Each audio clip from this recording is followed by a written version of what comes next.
Metamer हो गया था? मेटामर नहीं हुआ था? हो गया था ना? समझ नहीं आया था, उसके लिए बाहर मिलिए।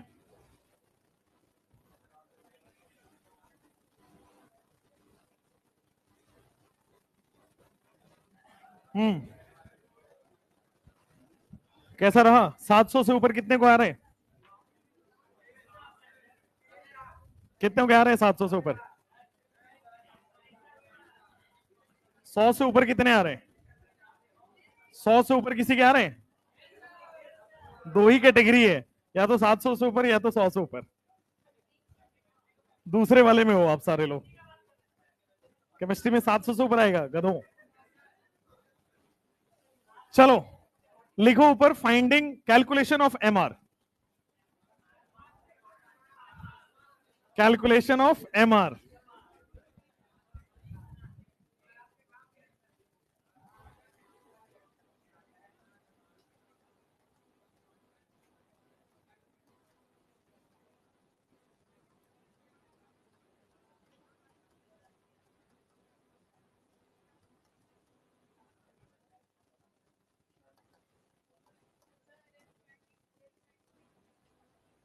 क्या पढ़ाएंगे? एरोमेटिक। हाँ जी, जीओसी में 2 लेक्चर लगता है एरोमेटिसिटी पढ़ाने में। चलो तो आपने मुझे नोट्स दिखाओ।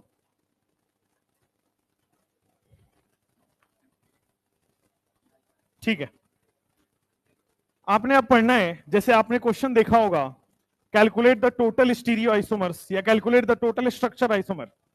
एक कंपाउंड आ जाता है, फिर बोला जाता है कि कितने इसमें चेन आइसोमर होंगे, कितने पोजीशन आइसोमर होंगे। तो एक तो तरीका है लॉन्ग मेथड, अब बनाते जाओ, चेक करते जाओ, कुछ ना कुछ उसमें छूट जाता है, फिर -1 हो जाता है। एक है एमआर मेथड, जिसमें शॉर्टकट में सब सही निकल जाएगा। ठीक है, पढ़ाई पे फोकस करेंगे। मोनोवैलेंट रेडिकल मेथड है वो। सबसे पहले मैं आपको सिखाऊंगा एमआर निकालते कैसे हैं कंपाउंड्स के, और इस एमआर का यूज करके हम स्ट्रक्चरल आइसोमरिज्म को आसान करेंगे। तो सबसे पहले देखो, अगर मान लो मेरे पास, सबसे पहले समझो मोनोवैलेंट का क्या मतलब है, फिर समझो रेडिकल का क्या मतलब है। दोनों को कंबाइन करके मोनोवैलेंट रेडिकल आ जाएगा। मोनोवैलेंट का मतलब है अगर मैं एक बॉन्ड कम कर रहा हूं, मोनो का मतलब एक, वैलेंसी का मतलब होता है बॉन्ड। तो अगर मैं एक बॉन्ड कम कर रहा हूं, जैसे एग्जांपल के तौर पे मैंने मीथेन में 4 बॉन्ड है कार्बन के पास, मैंने क्या किया, मोनोवैलेंट रेडिकल बनाया। तो रेडिकल बनाना मैंने सिखाया था, हाइड्रोजन हटा दो रेडिकल बन जाएगा। तो मोनोवैलेंट रेडिकल का मतलब एक हाइड्रोजन हटा दो, मोनोवैलेंट रेडिकल बन जाएगा। तो व्हाट इज मोनोवैलेंट? मोनोवैलेंट का मतलब है removal of one valency. Monovalent का मतलब है रिमूवल ऑफ वन बॉन्ड या वैलेंसी बोल दो। उसके बाद रेडिकल का मतलब है removal of hydrogen. Monovalent, monovalent radical का मतलब है रिमूवल ऑफ वन हाइड्रोजन। किसी भी कंपाउंड का अगर आपको मोनोवैलेंट रेडिकल बनाना है, मतलब रिमूवल ऑफ वन हाइड्रोजन आ जाए, तो that is monovalent radical. Removal of one hydrogen. जैसे मेरे पास एक कंपाउंड है CH4, इसमें से मैंने एक हाइड्रोजन हटाया, तो मेरे पास मोनोवैलेंट रेडिकल बन जाएगा। जैसे मान लो मेरे पास मैं दूसरा कंपाउंड लेता हूं CH3CH3, अब इसमें से कितने तरीके से मैं मोनोवैलेंट रेडिकल बना सकता हूं? एक तरीके से। रीजन, दोनों जगह से हटाओगे बात एक ही है। आप यहां से हटाओ हाइड्रोजन या यहां से हटाओ हाइड्रोजन, एक ही बात है, दोनों ही एक ही मोनोवैलेंट रेडिकल देगा। आज सोच रहे हो राइट हैंड साइड वाले से करके देखते हैं, बना के देखो, दोनों सेम आ गया। तो 2 कार्बन से भी मोनोवैलेंट रेडिकल एक ही बनेगा। अब एक काम करते हैं, 3 कार्बन का मैं मोनोवैलेंट रेडिकल लेता हूं। 3 कार्बन का मोनोवैलेंट रेडिकल लेते हैं, CH3, फिर आ जाएंगे आगे CH2, फिर आ जाएंगे CH3। इसका मैं मोनोवैलेंट रेडिकल ले रहा हूं। तो देखो मोनोवैलेंट रेडिकल का मतलब है एक हाइड्रोजन हटाना है। अब इसमें देखोगे 2 तरह के हाइड्रोजन है, ये 2 अलग अलग, ये 1 डिग्री हाइड्रोजन है, और ये 2 डिग्री हाइड्रोजन है। तो यहां से अगर मैं मोनोवैलेंट हटाऊंगा तो दो तरीके हैं। एक तो आप 1 डिग्री वाला हाइड्रोजन हटा दो, तो 1 डिग्री वाला हाइड्रोजन हटाए ये बना। दूसरा, अगर आप 2 डिग्री वाला हाइड्रोजन हटाओगे तो देखो आपके पास कुछ ये बन रहा है। और मैंने इसका नाम भी लिखा हुआ था अलग अलग से। क्या ये वाला एन प्रोपाइल लिखाया था और नीचे वाला आइसो प्रोपाइल लिखाया था? नीचे वाला मैंने आइसो प्रोपाइल लिखाया था। तो अगर एक कार्बन का कोई मोनोवैलेंट रेडिकल पूछे, एक कार्बन का मोनोवैलेंट रेडिकल इज 1, 2 कार्बन का मोनोवैलेंट रेडिकल इज 1, 3 कार्बन का मोनोवैलेंट रेडिकल कितना होता है? 2। अगर यही क्वेश्चन आ जाए 4 कार्बन के कितने मोनोवैलेंट रेडिकल होंगे, तो आपको बना के देखना पड़ेगा। अब 4 कार्बन का मोनोवैलेंट रेडिकल, जैसे मान लो आपके पास आया, एक 10 सेकंड के लिए आप ट्राई भी कर लो। 4 कार्बन का मोनोवैलेंट रेडिकल क्या होगा? मैंने मान लो C4H10 दे दिया। कैलकुलेट मोनोवैलेंट रेडिकल इन C4H10। कैलकुलेट मोनोवैलेंट रेडिकल इन C4H10। 2 आ रहा है, 3 आ रहा है, 4 आ रहा है, 5 आ रहा है। कैलकुलेट मोनोवैलेंट रेडिकल इन C4H10। 2 आ रहे हैं? रॉन्ग है, रॉन्ग है। कुछ तो होगा ही ना। 3 देखते हैं, 4 देखते हैं, 3 हो सकता है सही है, बट देखते हैं अभी। देखो एक काम करते हैं, C4H10 बनाने के कितने तरीके हैं ये आपको पता है। C4H10 अगर आप देखो तो एक तो स्ट्रेट चेन बन सकता है। C4H10 में 4 कार्बन का स्ट्रेट चेन बन गया है। एक आइसो भी तो बनता है, ये भी तो C4H10 ही है, यहां से भी तो रेडिकल बनाया जा सकता है। भाई ब्यूटेन बनाने के 2 तरीके हैं, एक एन ब्यूटेन है और एक है आपके सामने आइसो ब्यूटेन है। हाँ, नियो ब्यूटेन होता है कि नहीं? नियो के लिए मिनिमम 5 कार्बन चाहिए होता है। चलो, अब एन ब्यूटेन से मैं मोनोवैलेंट रेडिकल बना रहा हूं, एक एक हाइड्रोजन हटा रहा हूं। कितने पॉसिबिलिटी है? एक पॉसिबिलिटी यहां से हटा दो, एक पॉसिबिलिटी यहां से हटा दो। तो आप एक पॉसिबिलिटी ये ले सकते हो, मैंने क्या किया, सबसे लास्ट वाले कार्बन से हटा दिया। अब मैं 2 डिग्री हाइड्रोजन हटा रहा हूं, तो देखो आपके पास ये बनेगा, यहां से हटा दो 2 डिग्री हाइड्रोजन। और कोई पॉसिबिलिटी? क्या मैं इस कार्बन से हटाऊं, इस कार्बन से हटाऊं? एक बार हटा के देखो, क्या वो सेम आ गया? क्या सेकेंड और थर्ड सेम है? रिपीटेड स्ट्रक्चर नहीं लिखना है, सेम नहीं लिखना, आइडेंटिकल कंपाउंड को नहीं लिखते। अब देखो नीचे वाले पे आते हैं। क्या यहां पे भी आप देखोगे तो आपके पास एक मोनोवैलेंट रेडिकल ये वाला दिख गया, सबसे साइड वाले से। यहां से हटाओ, यहां से हटाओ, यहां से हटाओ, एक ही बात है। ये भी 1 डिग्री, ये भी 1 डिग्री, ये भी 1 डिग्री, तो तीनों एक ही है, कहीं से भी हटा सकते हो। लेकिन अब देखो ये वाला, ये 3 डिग्री है। अगर आप यहां से हटाओगे, अगर आप यहां से हटाओगे तो फिर वो 3 डिग्री है, वो अलग है। तो कितने मोनोवैलेंट रेडिकल हुए? 4। मैंने इसका नाम भी आपको बताया हुआ था। ये वाला क्या एन ब्यूटाइल बनता है, ये वाला क्या सेक ब्यूटाइल बनता है। आइसो नहीं समझ आ रहा इसमें, आइसो नहीं लग रहा बेटा। आइसो के लिए ये स्ट्रक्चर फिक्स होना चाहिए, CH3 CH3। जहां से वैलेंसी फ्री है वहां से 2 मिथाइल बनना चाहिए। क्या वहां पे 2 मिथाइल बन रहा है? देखो यहां पे बन रहा था, जहां से वैलेंसी फ्री है वहां से 2 मिथाइल बन रहा था, इसलिए आइसो हुआ। लेकिन जहां से वैलेंसी फ्री है वहां पे 2 मिथाइल नहीं है, इथाइल मिथाइल है। 2 मिथाइल होता तो आइसो बोलते। जैसे यहां आ जाओ, जहां से वैलेंसी फ्री हो रहा है, क्या उस स्ट्रक्चर में 2 मिथाइल मिल रहा है? जब भी ये स्ट्रक्चर मिल जाए ना, ये आइसो का स्ट्रक्चर है, सिंपली ये ध्यान रखो। जब भी ये मिल जाए, आइसो का स्ट्रक्चर मिल गया। क्या यहां पे आइसो का स्ट्रक्चर मिल रहा है? तो ये हो जाएगा आइसो ब्यूटाइल, ये हो जाएगा आपके सामने आइसो ब्यूटाइल। ये वाला 3 डिग्री हाइड्रोजन हट रहा है तो इसको हम बोलते थे टर्ट ब्यूटाइल। बेटा जब आगे बढ़ते जाओ तो पीछे का भी याद रहना चाहिए, ठीक है, भूलना नहीं है। तो अगर मैं आपसे पूछूं 4 कार्बन का जो ऑर्गेनिक कंपाउंड है उसमें कितने एम आ रहे हैं, तो 4 कार्बन में बेटा 4 मोनोवैलेंट रेडिकल बन सकता है। 3 कार्बन में 2 मोनोवैलेंट रेडिकल बन सकता है, 2 कार्बन में 1 मोनोवैलेंट रेडिकल बनेगा, 1 कार्बन में 1 मोनोवैलेंट रेडिकल बनेगा। यही अगर मैं आपसे पूछूं 5 कार्बन के कितने एमआर बनेंगे, कैलकुलेट करके बताइए। मोनोवैलेंट रेडिकल बनाने का तरीका समझ आया। सबसे पहले जितने भी स्ट्रक्चर बन सकते हैं वो बनाइए, फिर देखो हाइड्रोजन हटा हटा के कहां कहां से डिफरेंट आ सकता है। कैलकुलेट मोनोवैलेंट रेडिकल इन C5H12।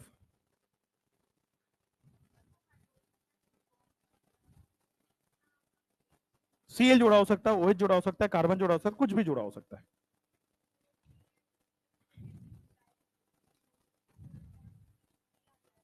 हाँ CH3 कर दो।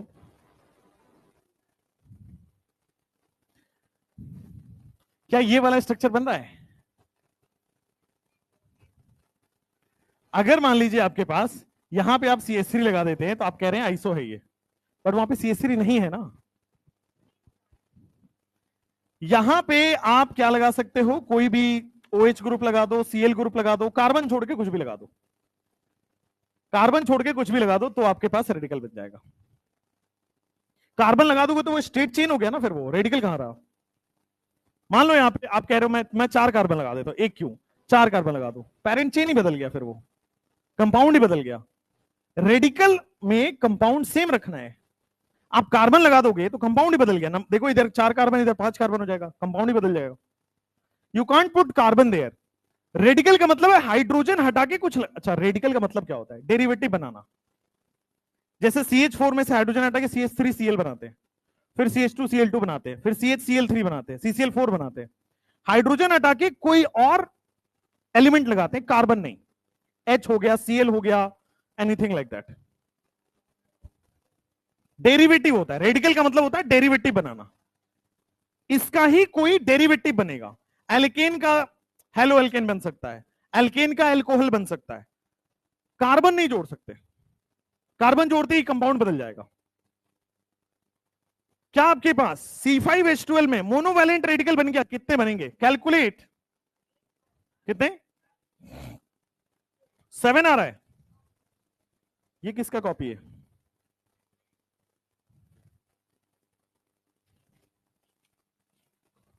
ये ले जाओ, आप रफ कर लेना इस पे।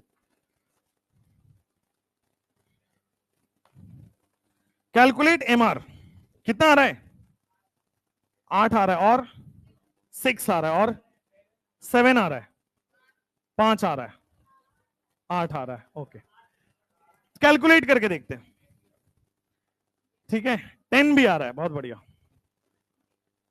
कोई बात नहीं बेटा, गिनती नहीं सिखा रहा हूं मैं। Calculate MR in C5H12। The correct answer is 8। Calculate MR in C5H12। अब देखो मैंने बताया C5H12, क्या ये पेंटेन लिखा हुआ है? पेंटेन लिखा हुआ है। पेंटेन के कितने स्ट्रक्चर हो सकते हैं? 3। एक एन पेंटेन, आइसोपेंटेन, नियोपेंटेन। तो मैं सबसे पहले एन पेंटेन बना लेता हूं, 1 2 3 4 5। आइसो बना लेता हूं 1 2 3 4 और 5, और नियो बना लेता हूं, ये यही पॉसिबल है। अब इसका मोनोवैलेंट रेडिकल बनाओ, C5H12 भी है तीनों। अब इसका मोनोवैलेंट रेडिकल बनाता हूं, तो सबसे पहले मैं क्या करूंगा, कॉर्नर से निकाल दिया, कॉर्नर से हाइड्रोजन निकाल दिया। अब देखो 2 डिग्री से निकाल दूंगा, 2 डिग्री से निकाल दूंगा। और कोई पॉसिबिलिटी है? बीच वाले 2 डिग्री से निकाल दो, बीच वाले 2 डिग्री से निकालो, अलग है दोनों। क्योंकि यहां पे अगर आप Cl लगाते हो तो 2 पे क्लोरो आएगा, यहां पे Cl लगाते हो 3 पे क्लोरो आएगा, दोनों डिफरेंट है। अगर IUPAC नेम डिफरेंट हो रहा होता है तो क्या कंपाउंड डिफरेंट है? तो इसलिए वो भी एक मोनोवैलेंट रेडिकल है। चलो यहां पे जब आप जाओगे तो देखो 1 2 3 4, क्या एक यहां से निकाल दिया, 1 पॉसिबिलिटी। क्या दूसरे वाले कार्बन से निकाल दूं मैं? एक पॉसिबिलिटी 2 डिग्री से निकाल दिया। एक पॉसिबिलिटी ये भी तो होगा कि 3 डिग्री से निकाल दो। एक पॉसिबिलिटी ये भी है कि यहां से निकाल दो। अब लोगों को लगता है कि ये और ये सेम है सर, ये भी 1 डिग्री से निकाले, ये भी 1 डिग्री, ये 1 डिग्री और ये 1 डिग्री अलग है। देखो ध्यान से, this 1 degree and this 1 degree is different. ये 1 डिग्री जो है ब्रांच से दूर है, और ये 1 डिग्री ब्रांच से नजदीक है, दोनों अलग है। हाँ ये जरूर है कि ये 1 डिग्री 1 डिग्री सेम है, this two 1 degree is same, but आपको फर्स्ट और लास्ट 1 डिग्री अलग अलग है। रीजन बताता हूं। मान लो यहां से आप सी लगा दिया, क्या निकलेगा? नंबरिंग कहां से होगी? नंबरिंग यहां से करें, 1 क्लोरो 3 मिथाइल ब्यूटेन। अगर आप नंबरिंग यहां पे सी लगा दो, यहां पे सी लगाओगे तो नंबरिंग अलग हो गया, 1 क्लोरो 2 मिथाइल आ गया, तो दोनों अलग अलग हैं। अगर आईयूपीएसी नेम अलग है, इसका मतलब रेडिकल और कंपाउंड सब कुछ अलग होगा। समझ में आया? तो इसलिए ये और वो दोनों अलग अलग 1 डिग्री है, ये दोनों 1 डिग्री अलग अलग हैं। ये ब्रांच के जस्ट बगल वाला 1 डिग्री है, ये ब्रांच से दूर 1 डिग्री है, इसलिए अलग अलग 1 डिग्री है। दोनों 1 डिग्री सेम कब होगा? ध्यान देना, दोनों 1 डिग्री इस केस में सेम होगा। ब्रांच में एक कार्बन छोड़ के 1 डिग्री है, यहां भी ब्रांच में एक कार्बन छोड़ के 1 डिग्री, अब दोनों अलग, अब दोनों सेम है, बट यहां पे ब्रांच से डिस्टेंस बदल गया, यानी कि कंपाउंड बदल गया। तो आपके पास इसमें कितने रेडिकल आए? ये वाला रेडिकल आ गया आपके पास, 4 हो गया। एक नियो में से भी ध्यान से देखना, ये सेम है, ये सेम है, ये सेम है, ये सेम है, चारों सेम दिख रहा है, चारों 1 डिग्री है, और चारों का बॉन्ड भी एक ही तरह का है, तो कहीं एक से निकाल सकते हो, कहीं एक से आप निकाल दो। मैंने यहां से निकाल दिया। अब आप सोचोगे सर इस कार्बन से क्यों नहीं निकाल रहे हो, ये तो यहां हाइड्रोजन है ही नहीं ना, हाइड्रोजन हो ही नहीं सकता, 4 डिग्री कार्बन पे हाइड्रोजन हो ही नहीं सकता, वहां से हम निकाल ही नहीं सकते। कितने टोटल मोनोवैलेंट रेडिकल हुए? कितने हो गए टोटल? 8 एमआर हो गया यहां पे। अब एक काम करेंगे, बार बार ये एग्जामिनेशन में ना बनाने का टाइम थोड़ी रहेगा, एक टेबल बना लेते हैं, टेबल को रट लेंगे, ठीक है? सिंपली आप देखो कंपाउंड कितना है और एमआर कितना है उसका। अगर एक कार्बन का कंपाउंड है तो एमआर होगा 1, अगर 2 कार्बन का कंपाउंड है तो एमआर होगा 1, अगर 3 कार्बन का कंपाउंड है तो एमआर होगा 2, अगर 4 कार्बन का कंपाउंड है तो एमआर होगा 4, अगर 5 कार्बन का कंपाउंड है तो एमआर होगा 8, अगर 6 का कंपाउंड हो, ऐसे ही क्या अरिथमेटिक प्रोग्रेशन लगा रहे हो बेटा? 17, ठीक है? बट ये कभी काम नहीं आएगा, बस स्टाइल मारने के लिए सब लिखा रहे हैं, अगल बगल वाली बिल्डिंग में लिखा रहे तो हम भी लिखा देते, बट इसका कोई काम कहीं नहीं आएगा। कार्बन 5 तक ही आपके सिलेबस में है और वही ध्यान रखना है, और कुछ अलग से ध्यान नहीं रखना है, ठीक है? कहां जरूरत पड़ेगा अभी क्लास में आधे घंटे बाद पता चलेगा। अब एक और क्वेश्चन आता है, ये जो C5H12 है इसमें 1 डिग्री मोनोवैलेंट रेडिकल कितने हैं, 2 डिग्री मोनोवैलेंट रेडिकल कितने हैं, और 3 डिग्री मोनोवैलेंट रेडिकल कितने हैं? 1 डिग्री मोनोवैलेंट रेडिकल कितने हैं, 2 डिग्री मोनोवैलेंट रेडिकल कितने हैं, और 3 डिग्री मोनोवैलेंट रेडिकल कितने हैं? अब ध्यान दो, यहां जो रेडिकल बना है क्या 1 डिग्री से बना है? तो ये 1 डिग्री है, ये 2 डिग्री से बना है, ये भी 2 डिग्री से बना है, ये 1 डिग्री से बना है, ये 2 डिग्री से बना है, ये 3 डिग्री से बना है, ये 1 डिग्री से बना है, और ये 1 डिग्री से बना है। अगर आप कैलकुलेट करोगे तो 4 आएगा, 2 डिग्री कैलकुलेट करोगे तो 3 आएगा, 3 डिग्री कैलकुलेट करोगे तो 1 आएगा। तो ये भी टेबल में ऐड कर लेना है कि C5H12 में जो 8 एमआर आ रहे हैं उसमें 1 डिग्री 4 है, 2 डिग्री 3 है, और 1 डिग्री 3 डिग्री 1 है, 4 3 1। एमआर टेबल आपको याद होना चाहिए। एक कंपाउंड का कितना मोनोवैलेंट रेडिकल बना सकते हैं, 2 कंपाउंड का कितना बना सकते हैं, 3 का कितना बना सकते हैं, दिस हैज, ये आपके दिमाग में होगा तो क्वेश्चन आसानी से सॉल्व होगा। इसके आगे बेटा 5 तक ही आता है, 6 वाला तो बस स्टाइल के लिए लिखा है।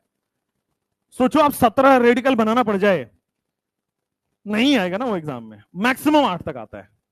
8 में भी जब वो पूछता है तो सिंपल ये पूछता है 1 डिग्री कितना आएगा, मतलब वो चाहता है आप कम कंपाउंड बनाओ, 4 5 6।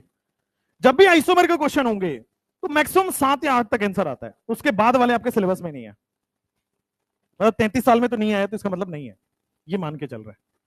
हालांकि सिलेबस में ऐसा कहीं डिफाइन नहीं है कि नहीं नहीं इतने ही एमआर आएगा, बट आज तक नहीं आया तो आगे भी नहीं आएगा, और एनसीईआरटी में नहीं है। एग्जाम्पलर में मैक्सिमम 14 तक दिया हुआ है, वो क्वेश्चन करेंगे भी अभी। क्वेश्चन करूंगा अभी, पता लग जाएगा।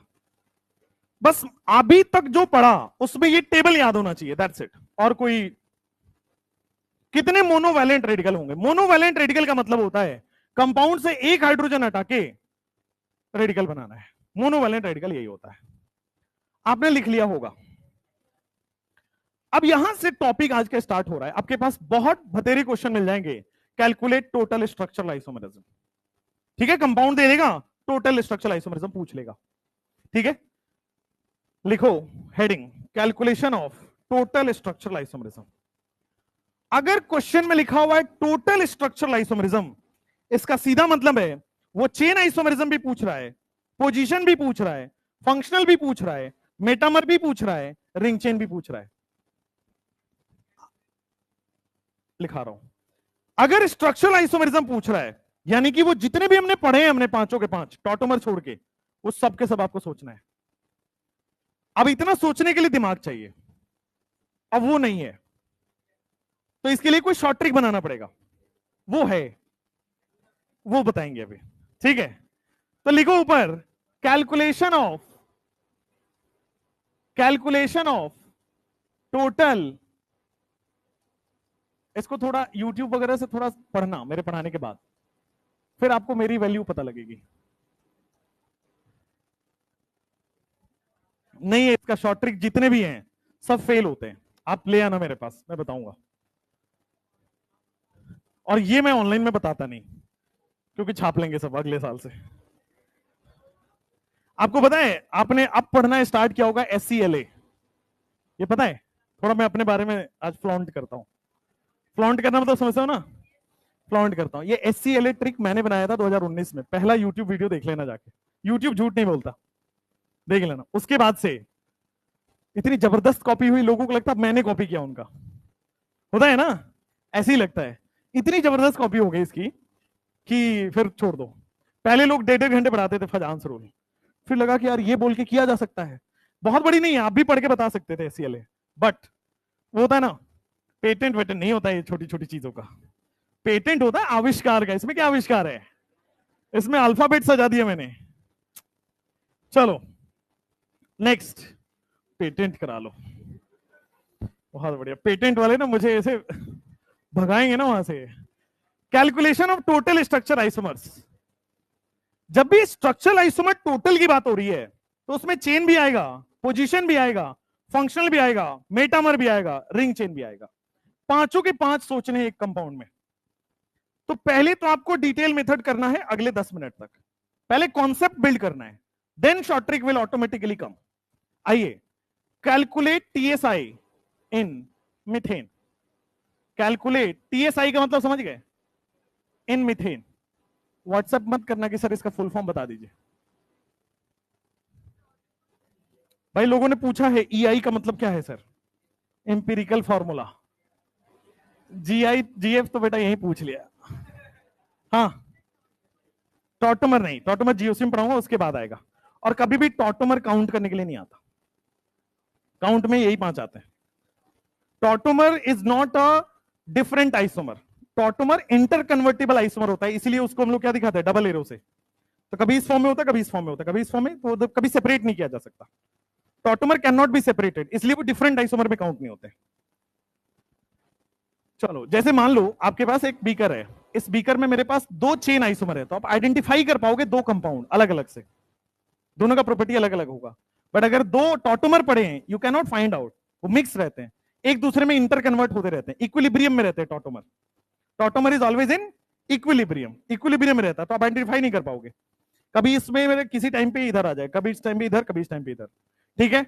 और इसीलिए टॉटोमर को काउंट नहीं करते स्ट्रक्चरल आइसोमरिज्म में। चलिए, फाइंड टोटल स्ट्रक्चरल आइसोमरिज्म इन मीथेन। एक कार्बन का कंपाउंड है, इसमें TSI कितना होगा? Total structural isomerism.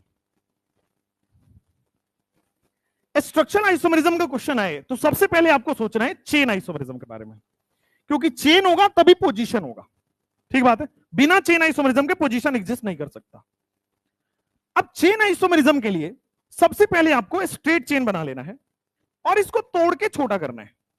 Straight parent chain को तोड़ के छोटा करना होता है। तो मीथेन का मैंने क्या किया? सबसे पहले पेरेंट चेन बना लिया, यही बनेगा मीथेन का, एक ही कार्बन का पेरेंट चेन है। अब क्या इसको तोड़ के और छोटा किया जा सकता है? क्या इसका ब्रांच संभव है? क्या इसका चेन छोटा हो सकता है? नहीं हो सकता। इसका मतलब चेन आइसोमेरिज्म नहीं होगा। तो अगर चेन नहीं है तो पोजीशन में नहीं है। समझ में आया?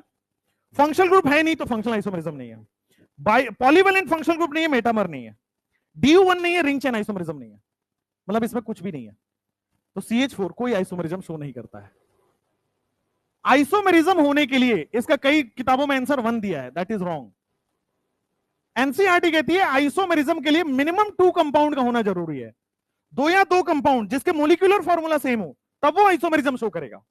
पर यहां पे एक ही कंपाउंड है, ये आइसोमेरिज्म ही शो नहीं करेगा। इसके पेरेंट चेन को तोड़ के और छोटा नहीं किया जा सकता, इसमें पोजीशन बदला नहीं जा सकता, इसमें फंक्शनल ग्रुप है नहीं, इसमें पॉलीवैलेंट फंक्शनल ग्रुप नहीं है, इसमें DU1 नहीं है, तो किसी भी तरह का स्ट्रक्चरल आइसोमेरिज्म नहीं होगा, है ना। जैसे मान लो आपसे क्वेश्चन आता है, कैलकुलेट टोटल स्ट्रक्चरल आइसोमेरिज्म इन इथेन। इथेन में अगर आपके सामने पूछ लिया गया कितना इसका टोटल स्ट्रक्चरल है, TSI कितना होगा, तो सबसे पहले चेन आइसोमेरिज्म के बारे में सोचो। तो इसका मैं पेरेंट चेन बना लेता हूं। पेरेंट चेन मतलब स्ट्रेट चेन, 2 कार्बन का स्ट्रेट चेन यही होगा क्या? 2 कार्बन का स्ट्रेट चेन यही होगा, ठीक है। सबसे पहले स्टेप नंबर 1 ये नहीं, स्टेप नंबर 1 कभी भी स्ट्रक्चरल आइसोमेरिज्म काउंट करने का क्वेश्चन आए, स्टेप नंबर 1 हमेशा DU निकालते हैं। DU क्या है? DU निकालो, 0 आ रहा है, C+1 minus H+X minus N/2, DU 0 आ रहा है। DU 0 का सीधा मतलब है open chain, open chain and single bond. DU 0 का मतलब होता है कंपाउंड ओपन चेन है और कंपाउंड में सिंगल बॉन्ड है, कहीं भी डबल ट्रिपल बॉन्ड नहीं है। अच्छा, ओपन चेन और सिंगल बॉन्ड वाला C2H6 बना दो, ओपन चेन और सिंगल बॉन्ड वाला C2H6 यही होगा। क्या इसको तोड़ के छोटा किया जा सकता है? भाई ज्यादा आप क्या कर पाओगे, ये सोचोगे देखो सर ब्रांच लगा दिया, ये ब्रांच नहीं है, स्ट्रेट चेन ही है, तो दिस इज नॉट, ये तोड़ के छोटा नहीं किया जा सकता। इसका भी कोई फंक्शनल ग्रुप है नहीं तो फंक्शनल आइसोमर नहीं होगा, पॉलीवैलेंट फंक्शनल ग्रुप नहीं है, मेटामर नहीं होगा, DU1 होना चाहिए रिंग चेन आइसोमरिज्म के लिए, वो नहीं होगा, ब्रांच जब चेन नहीं है तो पोजीशन नहीं होगा, तो किसी भी तरह से कोई भी स्ट्रक्चरल आइसोमरिज्म शो नहीं होगा, डू नॉट शो आइसोमरिज्म। एक कार्बन का कंपाउंड कभी भी आइसोमेरिज्म शो नहीं करता, 2 कार्बन का कंपाउंड कभी भी आइसोमेरिज्म शो नहीं करता।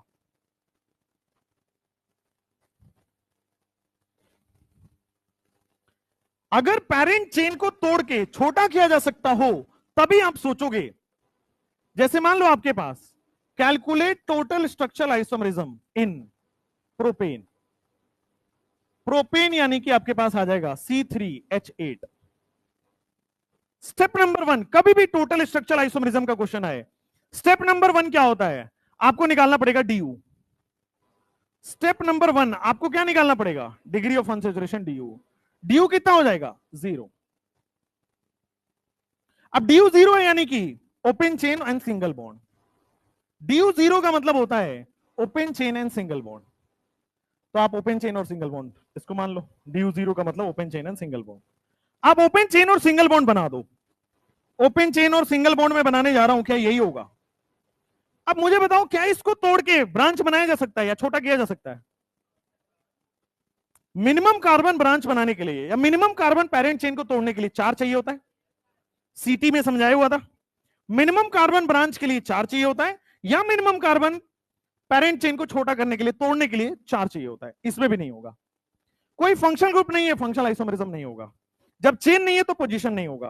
पॉलीवैलेंट फंक्शनल ग्रुप नहीं है, मेटामर नहीं होगा। DU1 नहीं है, रिंग चेन आइसोमेरिज्म नहीं होगा। यानी कि कोई भी स्ट्रक्चरल आइसोमेरिज्म शो नहीं करेगा। डू नॉट शो आइसोमेरिज्म, या आइसोमेरिज्म ही नहीं दिखा रहा है। एक कार्बन के कंपाउंड में 0 आइसोमेरिज्म, 2 कार्बन के कंपाउंड में 0 आइसोमेरिज्म, 3 कार्बन के कंपाउंड में 0 आइसोमेरिज्म।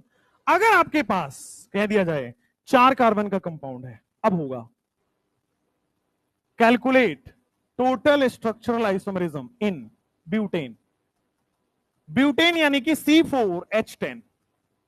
स्टेप नंबर 1 क्या करते हैं?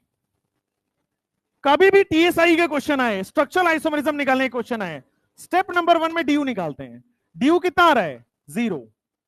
ड्यू 0 का क्या मतलब होता है? Open chain and single bond. तो open chain and single bond बना देंगे। Open chain and single bond बना देंगे। Open chain and single bond बना दीजिए 4 कार्बन का, 1 2 3 और 4। अब देखो 4 कार्बन है, क्या इसके पेरेंट चेन को तोड़ा जा सकता है? यस। क्या ब्रांच बनाया जा सकता है? यस। तो तोड़ देते हैं और ब्रांच बना देते हैं। तो मैंने इस पेरेंट चेन को तोड़ के छोटा कर दिया और मैंने इसका ब्रांच बना दिया। जैसे ही ब्रांच बना, आपको सोचना है क्या ब्रांच का पोजीशन चेंज करके पीआई बना सकते हैं? क्या इस ब्रांच का पोजीशन चेंज करके यहां ला सकते हैं? अगर ब्रांच बोल रहे हो तो हमेशा मिडिल ऑफ द कार्बन में आएगा। कॉर्नर कार्बन पे ब्रांच नहीं लग सकता। कॉर्नर कार्बन पे वो पेरेंट चेन में काउंट हो जाएगा।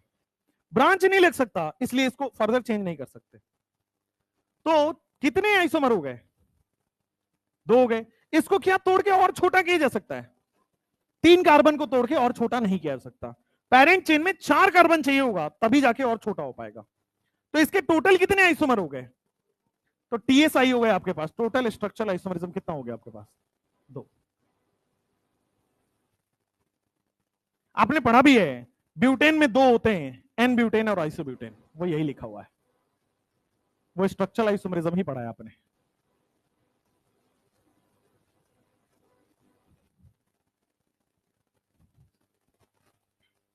Calculate TSI in pentane. Total structural isomerism pentane में। Calculate TSI in pentane. Pentane में आपको पता होता है C5H12 होता है। स्टेप नंबर 1 क्या बोलता है? स्टेप नंबर 1 ड्यू निकालना होता है। ड्यू आ रहा है 0। अगर ड्यू 0 आता है तो क्या मैं बोलता हूं? Open chain and straight single bond. Open chain and single bond लगा दो इसमें। तो 5 कार्बन का मैंने ओपन चेन और सिंगल बॉन्ड लगा दिया। अब सीधा स्केलेटन बनाओ, हाइड्रोजन लिखने की जरूरत थोड़ी है भाई। आपको कौन सा बोर्ड का एग्जाम देना है जो आप पूरा सजा के लिखोगे? आपको तो आंसर चाहिए 1 या 2 या 3, तो रफ वर्क लिखो, स्केलेटन बना दो 5 कार्बन का। क्या 5 कार्बन को तोड़ के और छोटा किया जा सकता है? बिल्कुल। तो 5 कार्बन को तोड़ के मैंने छोटा कर दिया, इसको देखो 4 कार्बन का कर दिया पेरेंट चेन। अब सोचो, जैसे ही ब्रांच बना, क्या ब्रांच को बदल के पोजीशन आइसोमर बना सकते नहीं बना सकते? अगर मैं ब्रांच को यहां ले गया तो क्या सेम हो जाएगा?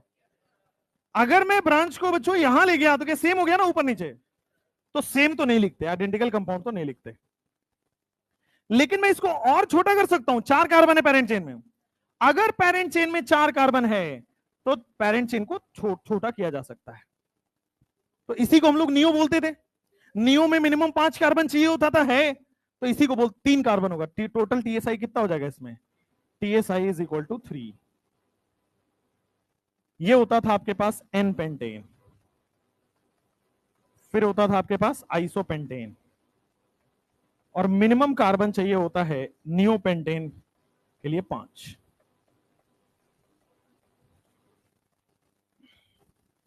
दस सेकेंड ले लीजिए और फटाक से नोट कर लीजिए। हो गया?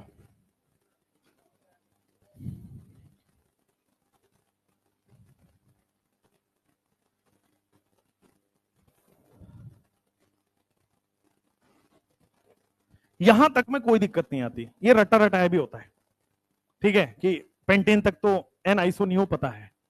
अब होगा आपको सोचना पड़ेगा, हेक्सेन में आपको सोचना पड़ेगा। लिख लिया आपने?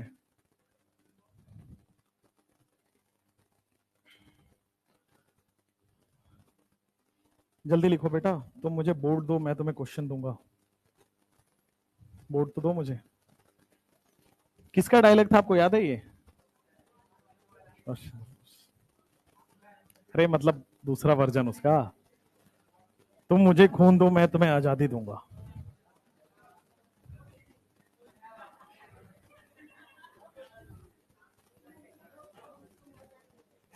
चलो, मोदी तुम वैसे ही हो जो पूछते हैं कि प्रधानमंत्री का क्या नाम है, तो बोलता है मोदी। पूरा नाम बताओ, बोलता मोदी सरकार। तुम वही हो भाई। सबसे बढ़िया तो वो था, कहता है प्रधानमंत्री कौन है, बोलता नीतीश कुमार। कितना प्रभावित है।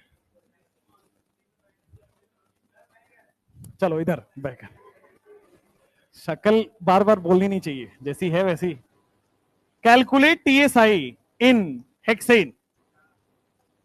4 आ रहा है, 4 आ रहा है, 4 आ रहा है तो गलत है। 5, 3 और कोई? 3, 4, 5, 3 ऑप्शन तो आ गए, और कोई ऑप्शन? 4 गलत है, 4 तो बता दिया गलत है, 3 भी गलत है, 5 सही है। देखते कैसे, आ जाओ। स्टेप नंबर 1 में क्या हम डी निकालते हैं, और क्या डी 0 आ रहा है, और डी 0 का मतलब क्या, आपके पास open chain and single bond आता है। डी 0 का मतलब open chain and single bond आता है। अब ध्यान देना, open chain and single bond में क्या मैंने सीधा 6 कार्बन बना दिया है, यहां तक कोई डाउट नहीं हुआ, ये तो सबके बन जाएंगे। क्या मैं इसको तोड़ के छोटा कर सकता हूं? 4 और 4 से बड़े वाले सबको तोड़ के छोटा किया जा सकता है। आइए, 1, 2, 3, 4, 5 और ये बन गया। क्या मैं इसकी पोजीशन बदल सकता हूं? भाई अगर मैं इसको 2 से 3 पे ले गया तो अलग आईयूपीएसी नाम आ रहा है, यानी कि आपके पास पोजीशन बदला जा सकता है। अलग आईयूपीएसी नाम आएगा, यानी कि वो आइसोमर है, और बदला जा सकता है पोजीशन। अगर मैं इसको 4 पे ले गया तो क्या सेम बन जाएगा? चलो नेक्स्ट, और छोटा किया जा सकता है, बिल्कुल। 1, 2, 3, 4। अब आपको 2 कार्बन डालने हैं, तो ऐसा कर दो, एक ये ठीक है। क्या इन दोनों को उठा के आगे कर दूं, पोजीशन बदल दूं? सेम ही आ जाएगा क्या? इधर से काउंट हो जाएगा, सेम आ जाएगा। लेकिन इसमें एक और है, भाई आपने जेमिनल बना दिया, विसिनल भी तो बना जा सकता है। भाई जेमिनल बना दिया आपने, एक ही कार्बन पे दोनों डाल दिया, भाई बगल बगल वाला भी तो डाल सकते हैं, अभी भी वही कंपाउंड है, आईयूपीएसी बदल गया। और कोई पॉसिबिलिटी? और कोई पॉसिबिलिटी? ये नहीं सोच रहे हो कि सर मैं ऐसे कर देता हूं, 1, 2, 3, 4, ये और ये देखो दोनों को एक ही पे लगा दिया, पेरेंट चेन बदल गया क्या? ये हो गया पेरेंट चेन, पेरेंट चेन बदल जाएगा। आप ये नहीं सोच रहे हो कि सर 4 कार्बन को तोड़ के 3 कर देते हैं, और रिमेनिंग 3 कार्बन में 2, अब कैसे करूं? फिर से पेरेंट चेन बदल गया क्या? और कोई पॉसिबिलिटी नहीं आएगी, आप देखेंगे तो पेरेंट चेन ही बदल जाएगा। तो इसलिए मिनिमम कितना आ रहा है टीएसआई? मिनिमम क्या टीएसआई कितना आ रहा है? बेटा काउंटिंग भी 4 बोल रहे हो, यहां पे 5 है। 5 टोटल स्ट्रक्चरल आइसोमरिज्म आएगा, 5 टीएसआई। नहीं, 3 कार्बन बना के देखोगे, रिमेनिंग 3 कार्बन लगाओगे तो पेरेंट चेन वापस बदल के इसी में से कोई बन जा रहा है। अब देखो एक एग्जांपल देता हूं, मान लो 3 कार्बन बनाया, अब मैंने क्या किया, रिमेनिंग 3 कार्बन को कहां रखोगे? बीच में रखना पड़ेगा, साइड में लगाते पेरेंट चेन हो जाता है, बीच में लगाओ। चलो देखो क्या आपके सामने 1, 2, 3, 4 बना, 2 डाई मिथाइल ब्यूटेन, यही तो है, सेम ही बन गया। और कोई तरीका नहीं है, आप किसी भी तरह से करोगे, तीनों पे एक एक लगाओ। देखो इसलिए बताया था मैंने, कभी भी कॉर्नर पे ब्रांच नहीं लगता, तीनों पे एक एक लगाओगे, देखो क्या बन गया आपके साथ, 3 मिथाइल पेंटेन। क्या यही है वो 3 मिथाइल पेंटेन? कॉर्नर पे कभी भी ब्रांच नहीं लगता, ब्रांच हमेशा मिडिल कार्बन पे लगता है, बीच वाले पे लगता है। चलो C6H14 में 5 टोटल स्ट्रक्चरल आइसोमर्स होंगे, और ये बनाते बनाते ही याद आएगा। कई बार आप भूलोगे, कई बार टेस्ट में गलतियां करोगे, तभी सीख पाओगे, और कोई ऑप्शन नहीं है। हालांकि आगे मेरे पास MR है जो आपको गलती करने से बचा लेगा, ठीक है, अभी बताने वाला हूं, लेकिन पहले कॉन्सेप्ट सिखाऊंगा। ऐसे शॉर्ट ट्रिक में ना तुम्हारा सब गोल हो जाएगा। फिर question, calculate total structural isomers in C7H60। 8 बन रहा है, 8 बन रहा है सबके? 8 से कम या ज्यादा किसी का हो रहा है क्या? अगर 8 बन रहा है तो गलत है।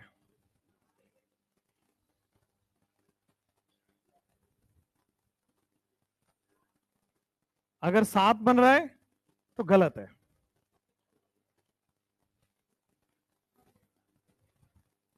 6 बन रहा है, -1 है। कर लो भाई, ट्राई कर लो। 9 बन रहा है तो आके बनाओ।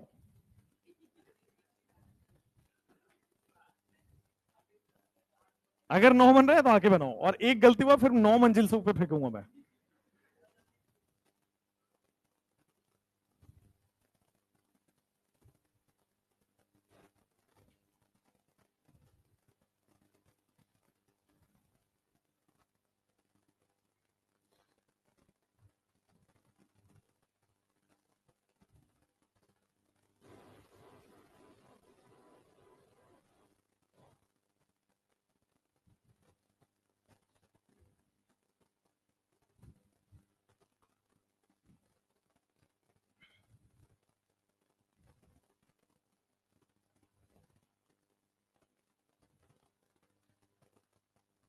6 -1।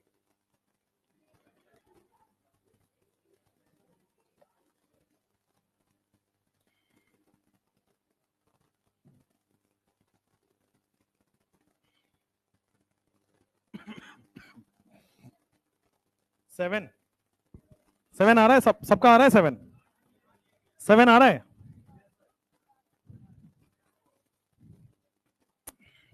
7 आ रहा है तो इसी बोरिंग रोड में ना एक टैटू की दुकान भी है, सर पे करवाना है, क्लियर दिखना चाहिए, लिखवाना है मैं गधा था, हूं और रहूंगा।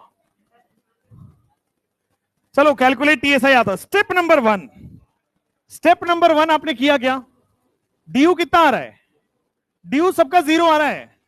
अब बोर्ड पे देखो सब लोग, ड्यू 0 का मतलब open chain and single bond है, ये बात क्लियर है, ओपन चेन सिंगल बॉन्ड है। 7 कार्बन का मैंने ओपन चेन और सिंगल बॉन्ड बना दिया है, पहला पहला सबका क्लियर है?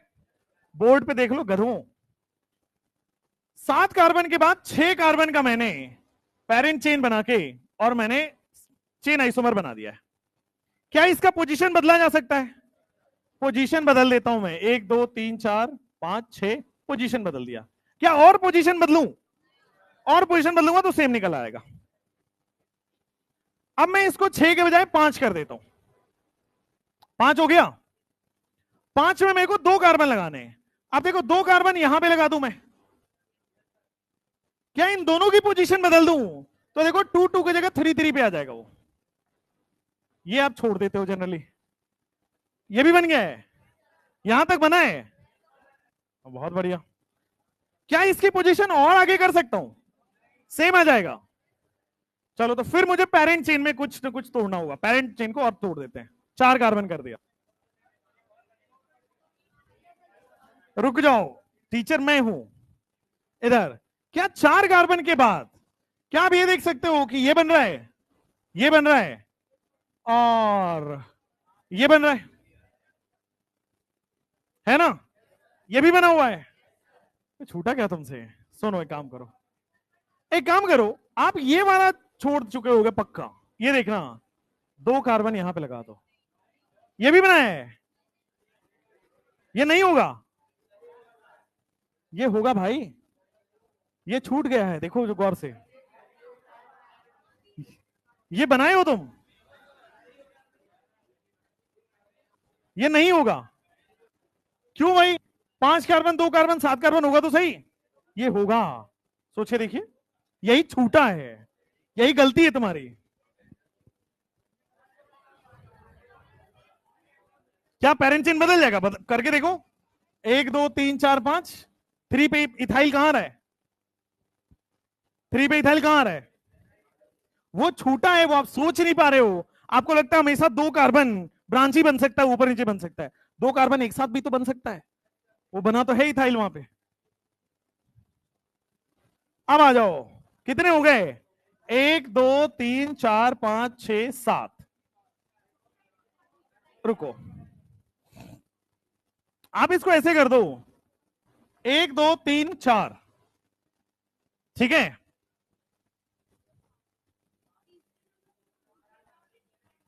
हाँ, अगर मान लो 1 सेकंड रुको, 1 सेकंड बेटा, 1 सेकंड। मान लो 5 कार्बन है, अब 5 कार्बन में आपने जेमिनल बना दिया, विसिनल भी तो बना सकते हो। 5 कार्बन में आपने विसिनल में भी क्या पोजीशन बदल सकते हो। अब 4 कार्बन में 1 2 3 4, 2 यहां पे 1 यहां पे। अब देखो कितने हो गए टोटल, और जो डब्बे में बना है वही छोटा हुआ था, नहीं बन सकता है। बताओ मुझे, 5 कार्बन का 4 कार्बन का, जल्दी बताओ। 5 कार्बन, 1 2 3 4 5। अब बताओ कहां लगाना है?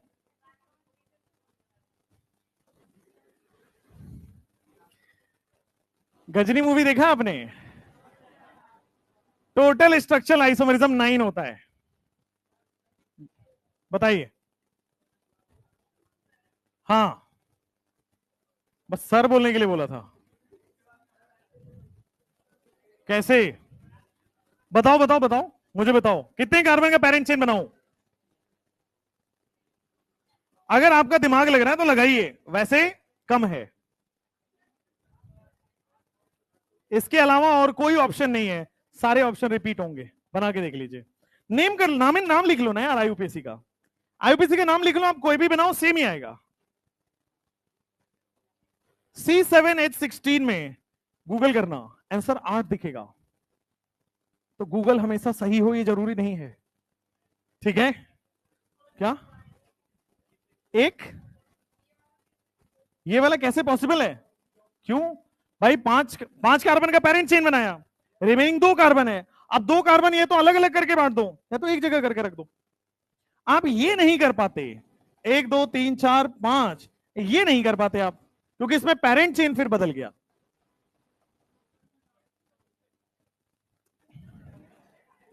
तुम्हारा गूगल अलग है भाई, और गूगल का मतलब गूगल नहीं होता है, गूगल वेबसाइट दिखाता है, उसमें से एक वेबसाइट पे गलत है। चलो नेक्स्ट, 9 हो गया। C7H16 के 9 ही होते हैं, हो गया। अभी तक जो आप क्वेश्चन कर रहे थे वो हो रहा था DU0 वाला, C7 से ज्यादा आता ही नहीं है। अब C7 से ज्यादा आएगा तो ड्रास्टिकली बढ़ जाता है, वो 18-19 होने लगता है, उतना नहीं आएगा, ठीक है। मैक्सिमम वो 9-10 तक देता है, मैक्सिमम सिंगल डिजिट में आइसोमर आता है, ठीक। अब आ जाओ DU0 वाले बोर्ड पे। DU0 वाले इतने सारे क्वेश्चन हमने किए, मास्टर आपके साथ चालाकी कर रहा था। DU1 भी तो नहीं आया अभी तक, अब DU1 करते हैं। Calculate total structural isomerism, calculate TSI। बेटा बात नहीं करना है, कैलकुलेट TSI इन C4H8। Next question, C4H8 step number 1 क्या कहता है? टोटल स्ट्रक्चरल आइसोमेरिज्म का स्टेप नंबर 1 है DU हमने निकाला C+1 minus H plus X minus N/2, DU आ रहा है 1। अगर DU1 आया, अभी तक तो DU0 था, open chain and single bond चल रहा था, DU1 आया तो हो सकता है कि एक रिंग हो उसमें, भाई हो सकता है एक रिंग हो उसमें, क्लियर बात है। अच्छा, हो सकता है उसमें एक डबल बॉन्ड है ना, हो सकता है एक रिंग हो सकता है आपके पास एक डबल बॉन्ड हो, एकदम क्लियर है।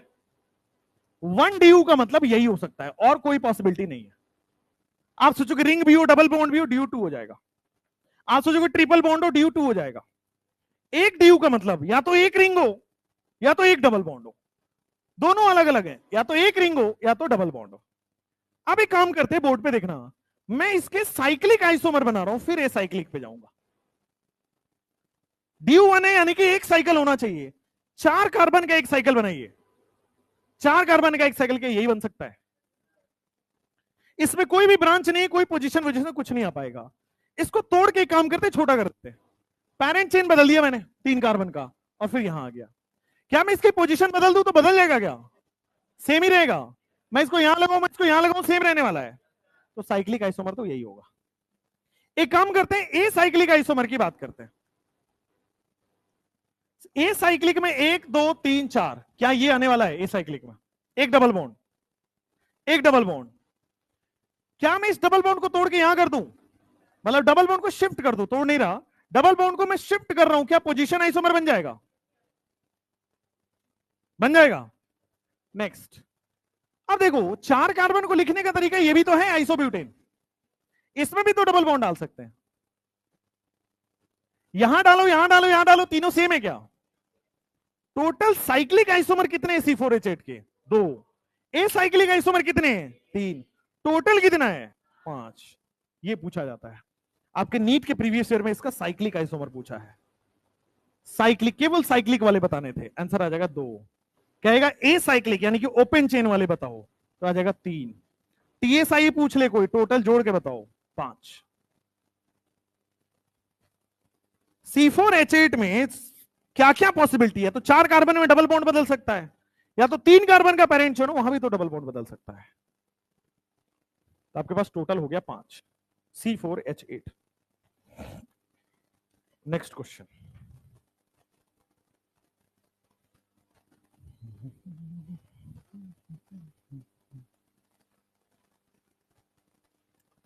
Next question, C5H10 total structural isomerism, TSI। TSI calculate करना है, कैलकुलेट TSI इन C5H10। स्टेप नंबर 1 निकालिए, ड्यू आ रहा है 1।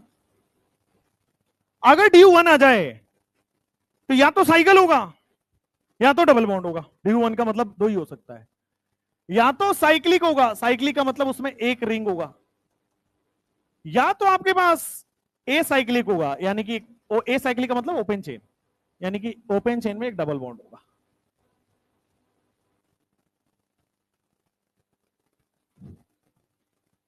लिख लिया यहां तक?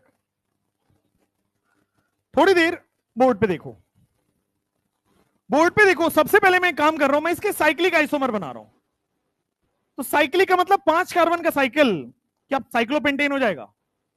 पहला साइकिल बन चुका है, कोई चेंज करने की पॉसिबिलिटी नहीं है। 4 कार्बन का मैं साइकिल बना दे रहा हूं, एक ब्रांच बना दे रहा हूं, क्या चेंज करने की पॉसिबिलिटी है? नहीं है, सब जगह सेम ही आएगा। अब मैं काम करता हूं, 3 कार्बन का बना देता हूं और 2 कार्बन बचे हुए यहां लगा देता हूं। क्या अब चेंज करने की पॉसिबिलिटी है? अब चेंज जरूर हो जाएगा। ये 1 1 की जगह 1 2 कर देता हूं मैं, 1 1 डाइमिथाइल की जगह 1 2 डाइमिथाइल कर दिया। अब मैं इसको यहां यहां के बजाय यहां लगा दूं, एक ही बात है। और कोई पॉसिबिलिटी? एक और है, एक और है जो आप बार बार भूल जा रहे हो कि बेटा इथाइल भी तो आ जाएगा, 2 कार्बन है। 2 कार्बन को हमेशा 2 मिथाइल क्यों सोचना है? 2 कार्बन का 2 मिथाइल और एक इथाइल भी तो हो सकता है, वो वही है। तो टोटल साइक्लिक आइसोमर आपके ये बन गए। टोटल अगर आपसे कोई पूछे a cyclic isomer, focus board पे ही, ए साइक्लिक कितने आ रहे हैं? 5 आ रहे हैं। 3 कितने को आ रहे हैं? गलत है। 5 कितनों के आ रहे हैं? 5 सही है। आइए देखते हैं, C5H10 में देखो 5 कार्बन का है ए साइक्लिक, यानी कि ओपन चेन बना दिया। सबसे पहले डबल बॉन्ड यहां डाल देते हैं, बोर्ड पे देखो, सबसे पहले डबल बॉन्ड यहां डाल सकते हैं। फिर मैं डबल बॉन्ड की पोजीशन बदल दूं, कोई दिक्कत नहीं है, पोजीशन आइसोमर हो गया। डबल बॉन्ड की पोजीशन और बदल सकते हैं क्या? नहीं बदल सकते। अच्छा, तो एक तो ये हो गया। अब आइसो में आते हैं। आइसो में आपके पास यही तो होगा, आइसो में यही तो होगा। आइसो में क्या यहां डबल बॉन्ड बना सकते हैं? आइसो में क्या मैं यहां डबल बॉन्ड बना सकता हूं? आइसो में क्या मैं यहां डबल बॉन्ड बना सकता हूं? तीनों अलग है, ये और ये सेम नहीं है। नाम लिख के देख लो, नाम लिख के देख लो, पता चल जाएगा। ये वही है मोनोवैलेंट रेडिकल में जो कंफ्यूजन हुआ था, वो 1 डिग्री वो 1 डिग्री अलग अलग है आइसो में, ब्रांच के कारण। ब्रांच से वो दूर वाला 1 डिग्री है, ब्रांच से ये नजदीक वाला है, ब्रांच के कारण ये 1 डिग्री अलग अलग है। हाँ, आते हैं अभी तो आइसो चल रहा है। अब आते हैं, ये आइसो है, ये भी आइसो है, ये भी आइसो है।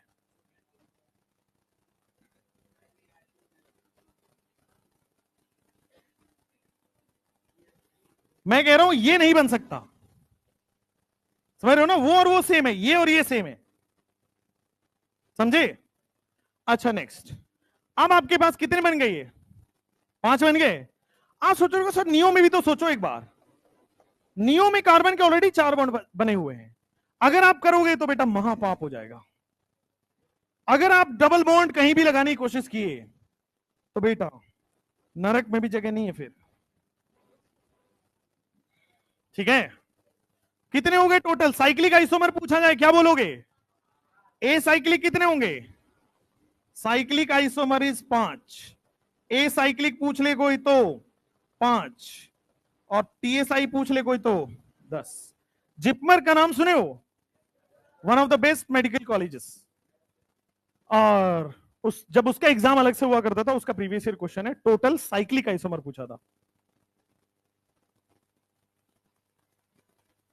वही क्वेश्चन करने चाहिए जो आपके मेडिकल एग्जाम में आए हुए हैं जनरली, ताकि आपको दिमाग उसी तरह से फिट हो। बेटा इतना तेज बोलो जो मेरी तरफ आए, तो बीच का मत बोलो, पता है ना बीच का होने में दिक्कत हो जाती है। या तो धीरे बोलो जो आपको सुनाई दे, या तो जोर बोलो मुझे सुनाई दे। ब्रांच ये वाला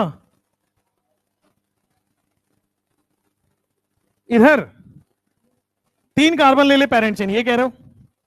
ब्रांच ले ले इथाइल कर दूं, और डबल बॉन्ड कहां लगाऊं, ऊपर के नीचे, कहीं भी, चलो कहीं भी लगा देते हैं। क्या सेम नहीं है? नाम लिख लो ना, ये और ये सेम है,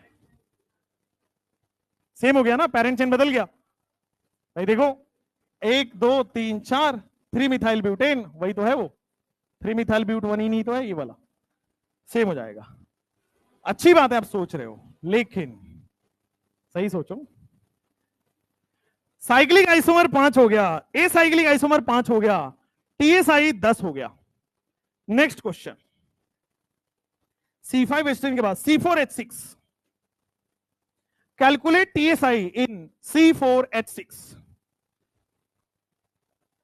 C4H6, calculate total structural isomers in C4H6। थोड़ा सा लेवल को और ऊपर किया जा रहा है, ध्यान से रखना बेटे, ऐसे क्वेश्चंस में फेफड़े बाहर आते हैं कभी कभी, पकड़ के रखना है, पता लगा 3D में देख रहे हो अपने फेफड़े ऐसे। C4H6 का ड्यू कितना है? हाँ, अब इसका तो कुछ तो मजा आएगा, इसमें ड्यू 2 हो गया। ड्यू 0 से चालू किया था, 2 तक पहुंच गए हैं। ड्यू 2 का क्या मतलब है? ड्यू 2 का मतलब है या तो साइक्लिक होगा, या तो रिंग होगा, या तो ए साइक्लिक होगा। अच्छा, सबसे पहले ए साइक्लिक चमक जाता है, या तो भाई एक ट्रिपल बॉन्ड हो, भाई एक ट्रिपल बॉन्ड में भी तो ड्यू 2 है, या तो 2 डबल बॉन्ड हो, यही हो सकता है, और कोई पॉसिबिलिटी नहीं है। ड्यू 2 में साइक्लिक में क्या सोच रहे हो? या तो आप सोच रहे हो कि एक रिंग एंड एक डबल बॉन्ड, और एक एक, और या फिर 2 रिंग आ जाए भाई, या फिर 2 रिंग आ जाए तो भी तो है। बनाइए, इतने समझदार लोग हो, बनाओ जल्दी जल्दी, तो जल्दी गलती करो फिर मैं सही कराऊं। कितने क्वेश्चन, कितने आएंगे? नहीं, टोटल बनाना है। अच्छा चलो, साइक्लिक कितने आ रहे हैं? साइक्लिक 5 आ रहे हैं, साइक्लिक 5 आ रहे हैं, और ए साइक्लिक कितना आ रहा है? 4 -1। साइक्लिक कितने हैं, ए साइक्लिक कितने हैं?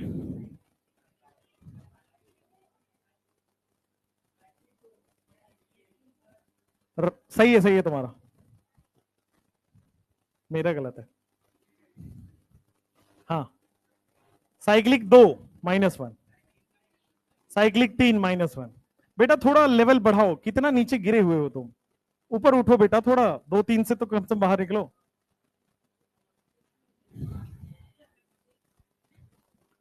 चलो सी, अभी मैं साइक्लिक करके बताता हूं, ध्यान देना। सबसे पहले ध्यान देना, क्या आपके पास 4 कार्बन का रिंग और डबल बॉन्ड दोनों आना चाहिए, तभी तो ड्यू 2 होगा। एक ये पॉसिबिलिटी हो सकता है, डबल बॉन्ड की पोजीशन कहीं भी रखो बराबर ही आ रहा है, पोजीशन नहीं निकलेगा। अच्छा, ये बना सकते हो क्या? एक डबल बॉन्ड यहां डाल दिया, है ना?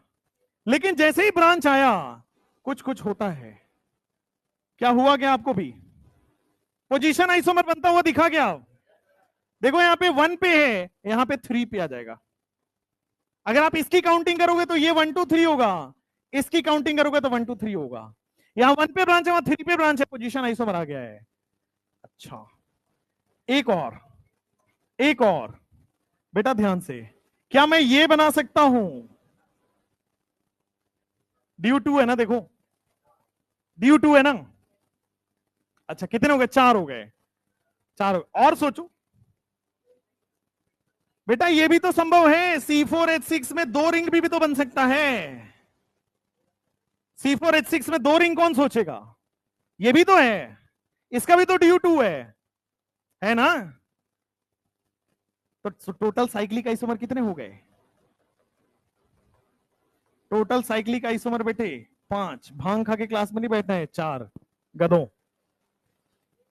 ए साइक्लिक आइसोमर की बात कर लेते हैं, आ जाओ। ए साइक्लिक आइसोमर हम बताएं, हम अच्छे से बता देंगे। ए साइक्लिक आइसोमर की बात करते हैं, ध्यान देना।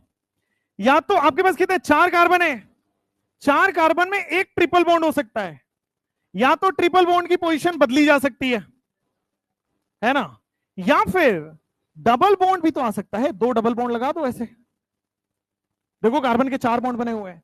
क्या डबल बॉन्ड की पोजीशन वेरी कर सकते हैं? कर सकते हैं। 1 2 के बजाय मैं 1 3 कर दिया इस बार, देख लो कितने आ रहे हैं।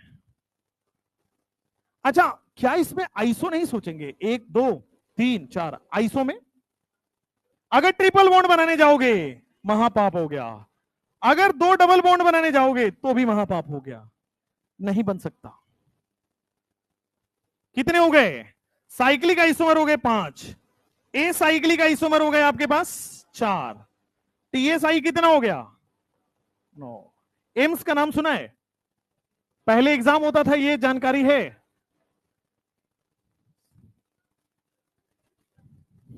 पढ़ लो बेटा, पढ़ाई करने के फायदे हैं।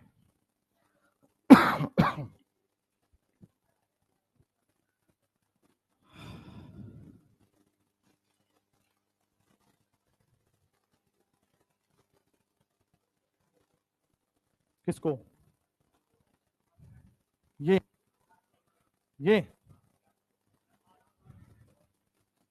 एक सेकेंड, क्या डबल बॉन्ड को प्रायोरिटी मिलेगी? जो चेन में डबल बॉन्ड होती है उसको प्रायोरिटी मिलेगी, इसको 1 इसको 2। लेकिन क्या ये बाईवैलेंट है तो साइक्लोप्रोपाइलिडीन हो जाएगा। बताया था, ये क्वेश्चन कराया हुआ है। हाँ, क्या पूछ रहे थे?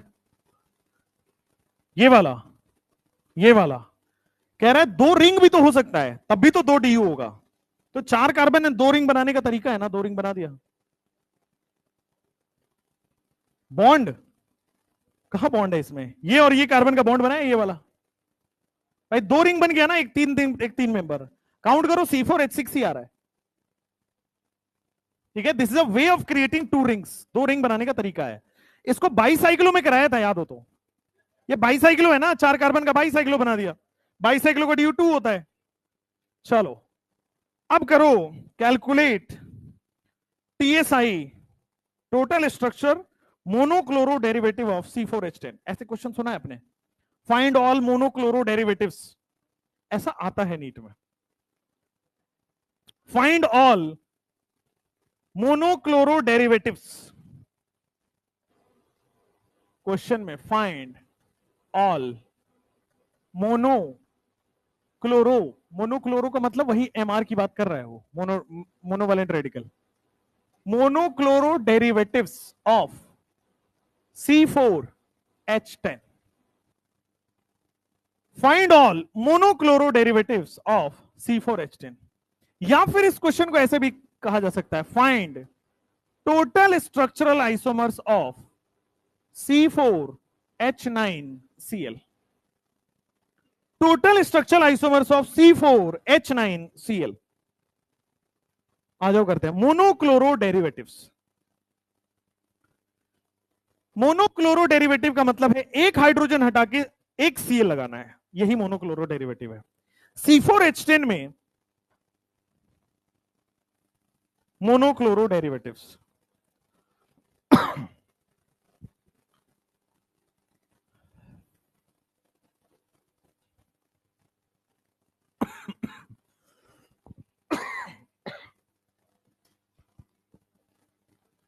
चलो मोनोक्लोरो डेरिवेटिव्स ध्यान दो। दोनों क्वेश्चन को करने का एक ही तरीका है, बोर्ड पे देखोगे 4 कार्बन है। अब 4 कार्बन में Cl लगाने का तरीका एक तो यहां लगा दो, या तो दूसरे कार्बन से मोनोक्लोरो लगा दो, रेडिकली तो बना रहे एक तरह से, और क्लोरो यहां नहीं लगा सकते, सेम आ जाएगा। अब चलते हैं आइसो में, अब चलते हैं आइसो के अंदर। तो आइसो में आप क्या कर सकते हो, यहां पे Cl लगा सकते हो। आइसो में क्या कर सकते हो, यहां पे Cl लगा सकते हो। कितने हो गए? तो कितने मोनोक्लोरो डेरिवेटिव है? 4 मोनोक्लोरो डेरिवेटिव्स, 4 मोनोक्लोरो डेरिवेटिव्स हैं। ठीक है, अब ध्यान देना क्वेश्चन कराने का तरीका। बेटा मोनोक्लोरो डेरिवेटिव पूछ रहा है, इस क्लोरो से कितने कार्बन जुड़े हैं? बेटा क्वेश्चन में कितने मोनोक्लोरो डेरिवेटिव पूछ रहा है? 4 कार्बन का मोनोक्लोरो डेरिवेटिव पूछ रहा है। तो ध्यान देना इधर बोर्ड पे, 4 कार्बन का मोनोक्लोरो डेरिवेटिव पूछ रहा है, यानी कि Cl से 4 कार्बन लगे हुए हैं। 4 कार्बन का एमआर टेबल में कितने एमआर होते हैं? 4 कार्बन का कितना मोनोक्लोरो डेरिवेटिव होता है? मोनोवैलेंट रेडिकल होता है 4, तो जितना मोनोवैलेंट रेडिकल होता है उतना ही टीएसआई होगा। अभी स्टार्ट हुआ है जादू, देखना अभी और आएगा। जब भी आपको इस तरह से क्वेश्चन आए फाइंड मोनोक्लोरो डेरिवेटिव, तो आप सीधा देख लो कितने कार्बन क्वेश्चन में दिए हैं। 4 कार्बन है, 4 कार्बन का एमआर कितना होता है? 4, वही उसका आंसर आ जाएगा। हम कर क्या रहे हैं? मोनोक्लोरो डेरिवेटिव ही तो बना रहे हैं, मैं एमआर ही तो बना रहा हूं बेसिकली। ये एमआर ही है, तो बेसिकली क्या करना है, जब भी आपको क्वेश्चन आए फाइंड मोनोक्लोरो डेरिवेटिव्स, ठीक है, या find monovalent radical, monochloro derivative monovalent radical से ही निकलता है। तो जितने भी कार्बन क्वेश्चन में है उसके एमआर कितने हैं वो टेबल से देख लिया, जितना एमआर होगा वही आंसर होगा, जितना एमआर होगा वही आंसर होगा। जैसे find total structural isomer of C4H10O, ये शॉर्ट ट्रिक है। कितना आ रहा है? Short trick, find total structural isomer of C4H10O, गलत है। Find total structural isomer of C4H10O, C4H10O।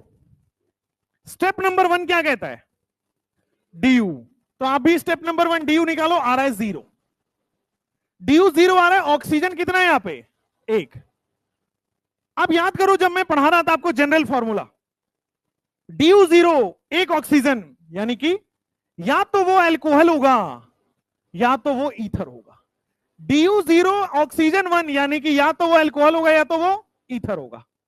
अब ध्यान दीजिए, मैं बना रहा हूं सबसे पहले इसके अल्कोहल के आइसोमर, ड्रॉ नहीं करूंगा, अभी आपके सामने देखना, बिना ड्रॉ किए हुए निकाल दूंगा।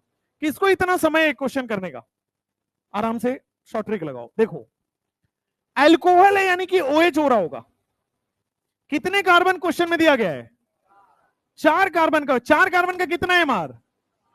यानी कि अल्कोहल के 4 TSI बनेंगे, खत्म, कोई बनाने की जरूरत नहीं है। जितने एमआर है उतने ही अल्कोहल के TSI होंगे। उधर आओ, ईथर में थोड़ा फोकस यहां पे रखना। ईथर में क्या ऑक्सीजन के दोनों तरफ होता है कार्बन? 4 कार्बन में हो सकता है 1 कार्बन इधर हो, 3 कार्बन इधर हो, या फिर यह भी तो तरीका है 2 कार्बन इधर 2 कार्बन इधर, और कोई तरीका नहीं है। अब ध्यान से फोकस यहां पे, 1 कार्बन का कितना एमआर? 1 एमआर। 3 कार्बन का कितना एमआर? 2 एमआर। दोनों को मल्टीप्लाई कर दो,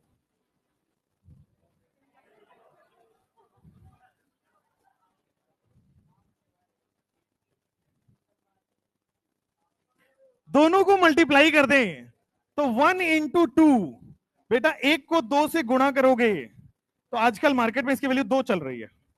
3 तुम पुराने जमाने में पढ़ के आए हो, आदि मानव के जमाने से हट गया, मैथमेटिक्स बदल गई है गधों। 1 × 2 करोगे 2 आएगा, यानी कि इसके 2 TSI। 2 कार्बन के कितने एमआर हैं? 2 कार्बन के कितने एमआर हैं? दोनों को मल्टीप्लाई करके कितना आ रहा है? टोटल ईथर के कितने TSI हो गए? 2 + 1। टोटल ईथर के TSI अगर पूछे जाए तो 3 आ गए। टोटल अल्कोहल के TSI पूछे जाए तो 4 हो गए। टोटल TSI पूछे जाए अल्कोहल और ईथर मिला दिया 7। देखो DU निकालना है और फिर आपको पता करो DU 0 में 1 ऑक्सीजन के साथ या तो अल्कोहल होगा या तो ईथर होगा। अल्कोहल के लिए OH लगा के कितने कार्बन बच रहे हैं? 4 कार्बन बच रहे हैं, 4 एमआर, यानी कि 4 TSI होंगे अल्कोहल के। ईथर में देख लिया कितने कितने कार्बन है, 1 3 हो सकता है, 2 2 हो सकता है, ठीक है। 1 3 में 2 TSI होंगे, 2 2 में 1 TSI होगा। नंबर ऑफ कार्बन के बेसिस पे आप सीधा सीधा एमआर निकालिए और एमआर इज द आंसर। जो एमआर आ रहा है वही आंसर। ईथर में दोनों साइड एमआर आ रहा है तो मल्टीप्लाई कर लो, ईथर में दोनों साइड एमआर आ रहा है तो मल्टीप्लाई कर लो। कितना? अब कहां ड्रॉ करोगे? 4 में से कोई छूट गया तो इससे बढ़िया बिना ड्रॉ किए हुए करो। C5H12O,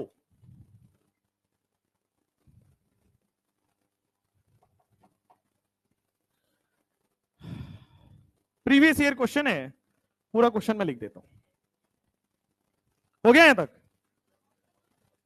लिखो फटाफट।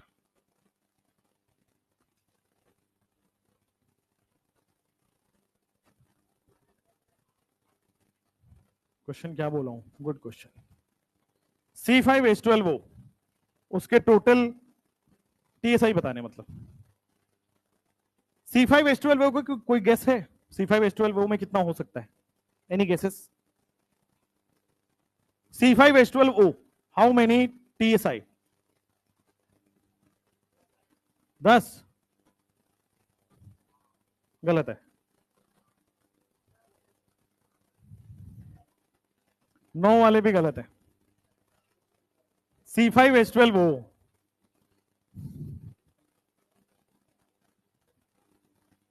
Total TSI of C5H12O, Google बंद कर दो, कैलकुलेट, आ जाओ ड्रॉ करो 14 वाले, calculate total, calculate TSI of C5H12O।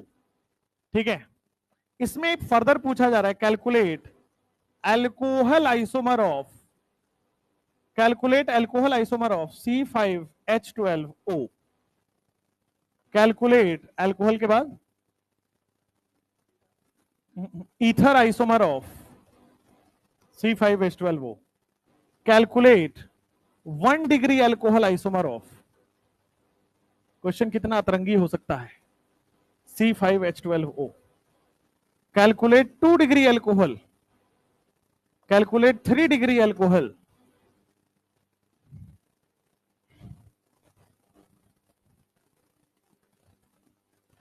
Due निकालिए। ड्यू कितना आ रहा है? ड्यू कितना आ रहा है आप सब लोगों के? स्टेप नंबर 1 निकालोगे, ड्यू आ रहा है आपके पास 0। ड्यू कैसे निकाल रहे हो? C+1 minus H plus x minus N/2। C+1 कितना आ रहा है? 6। क्या वो 12/2 आ रहा है? 6 माइनस 6, आजकल इसकी वैल्यू 0 हो रही है। ड्यू 0 है, ऑक्सीजन 1 है, या तो अल्कोहल हो सकता है या तो ईथर हो सकता है। ड्यू 0 है, ऑक्सीजन 1 है, या तो आप अल्कोहल बोलोगे या तो आप ईथर बोलोगे। आइए अल्कोहल का निकालते हैं। अल्कोहल,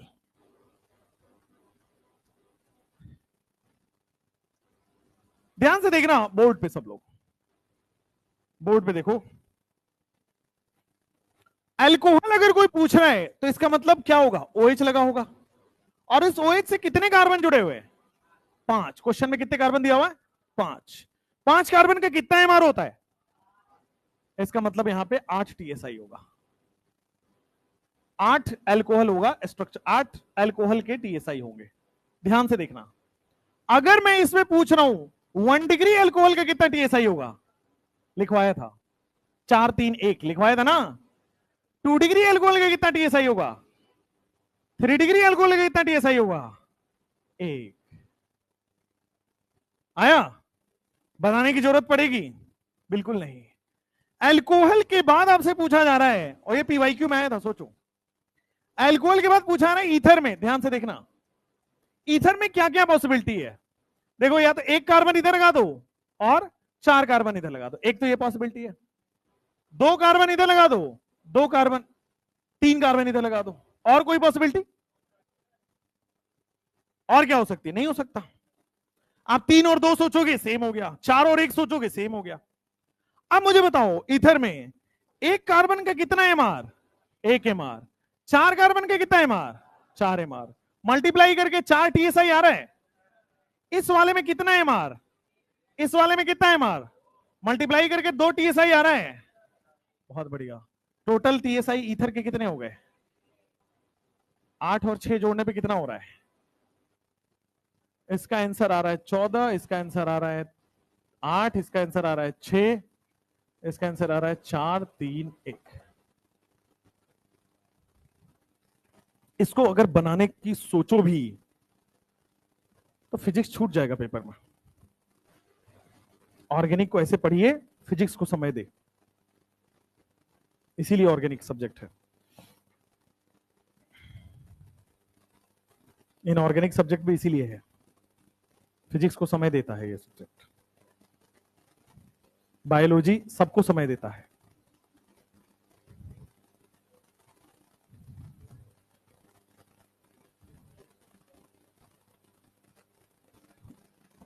अगर 45 मिनट में आपके 350 नंबर नहीं आए बायो में तो फिर भूल जाओ, सीट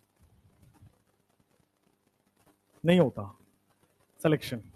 45 मिनट में नहीं हो रहे तो चलो 50 मिनट ले लो, 50 मिनट में 350 नहीं आ रहे, नो मैटर ऑफ टॉकिंग। एक घंटे में अगर आपके 170 175 नहीं आ रहे केमिस्ट्री में, नो वे ऑफ बात करने की जरूरत नहीं है। फिजिक्स में हम कॉम्प्रोमाइज कर सकते हैं।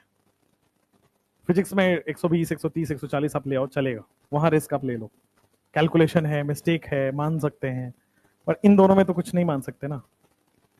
इन दोनों में आप बेस्ट टीचर्स ऑफ बायो से पढ़ रहे हो, ठीक ठाक टीचर्स केमिस्ट्री के हैं आपके पास, फिजिक्स में आप मेहनती टीचर के साथ हैं आप, तो फिर आप सोचो। इसीलिए मैंने पूछा 700 से ऊपर कितने आ रहे हैं, नहीं आ रहे तो फिर क्यों बात कर रहे हैं, फिर 100 से ऊपर ही पूछ लेते हैं, मोटिवेशन होगा कि हाँ मेरे भी आए थे। चलो C5H12O, C5H12O के बाद नेक्स्ट क्वेश्चन C4H8O, C4H8O हो गया? नहीं हुआ? आंटी जी लोग थोड़ा फास्ट लिखिए।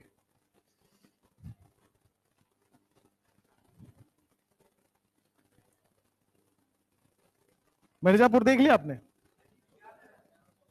देख लिया आपने? अरे बकवास सीरीज बनाई यार, कुछ बढ़िया नहीं है।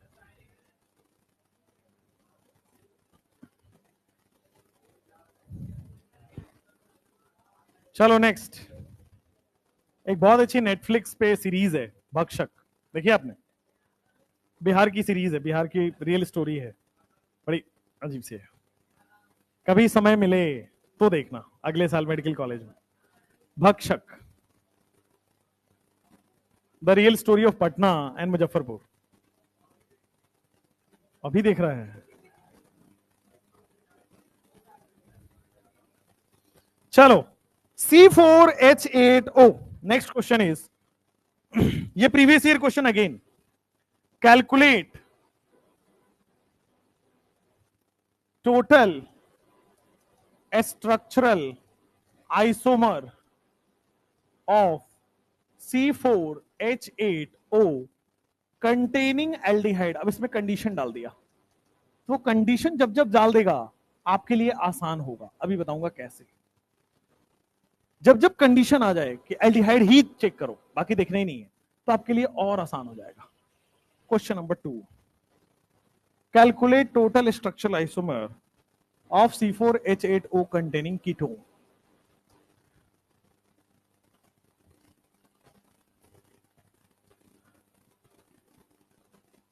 ड्यू कितना आ रहा है? कितना? ड्यू 1 आ रहा है। स्टेप नंबर 1 निकाल लिया ड्यू 1 आ रहा है। ऑक्सीजन कितना है? ड्यू 1 एक ऑक्सीजन का मतलब क्या होता है? या तो एल्डिहाइड होगा या तो कीटोन होगा। अब वही तो पूछा है क्वेश्चन में, कितने एल्डिहाइड हैं कितने कीटोन हैं, ये आपको बताने हैं। कितने स्ट्रक्चरल आइसोमर कीटोन वाले हैं, कितने स्ट्रक्चरल आइसोमर एल्डिहाइड वाले हैं। एक काम करो, बोर्ड पे देखो, एल्डिहाइड के आइसोमर निकाल रहे हैं, ध्यान देना। एल्डिहाइड क्या होता है? CHO होता है। एक कार्बन तो यहां आ गया, तो बचा कितना कार्बन? 3 कार्बन। C3 के कितने एमआर होते हैं? C3 के कितने एमआर होते हैं? तो एल्डिहाइड के कितने TSI हो जाएंगे? इधर आओ, कीटोन, इधर आओ, कीटोन। कीटोन में ध्यान देना, ये ईथर जैसा है भाई। कीटोन में ये होता है फंक्शनल ग्रुप, इधर भी कार्बन इधर भी कार्बन। एक कार्बन यहां आ चुका है, रिमेनिंग कितने बचे? 3। तो एक ही पॉसिबिलिटी है, इधर एक इधर दो, या इधर दो इधर एक ही पॉसिबिलिटी है। एक कार्बन के कितने एमआर है? 2 कार्बन के कितने मारे, कीटोन के कितना टीएसआई हो जाएगा, टोटल भी पूछ लें एल्डिहाइड कीटोन मिला के। क्या ही लगता है तुमको इतना सरल है ऑर्गेनिक? पूछो। एल्डिहाइड नहीं, DU1 है और एक ऑक्सीजन है, तो 2 ही पॉसिबिलिटी होती है, एल्डिहाइड है तो कीटोन फंक्शनल ग्रुप में। DU0 है, ऑक्सीजन 1 है, तो लिखा था अल्कोहल और ईथर। वो क्वेश्चन के साथ ही आएगा। और ये कितना आसान है, और ये जनरल फॉर्मूला में लिखवाया हुआ है। एल्डिहाइड कितने हैं, कीटोन कितने हैं, देखो कितना सरल है। अब अगर एक बार मैं वही तो कह रहा हूं, इस टॉपिक को थोड़ा सा अलग से पढ़ के देखना, अच्छा लगेगा आपको, मेरा वाला पढ़ाया हुआ।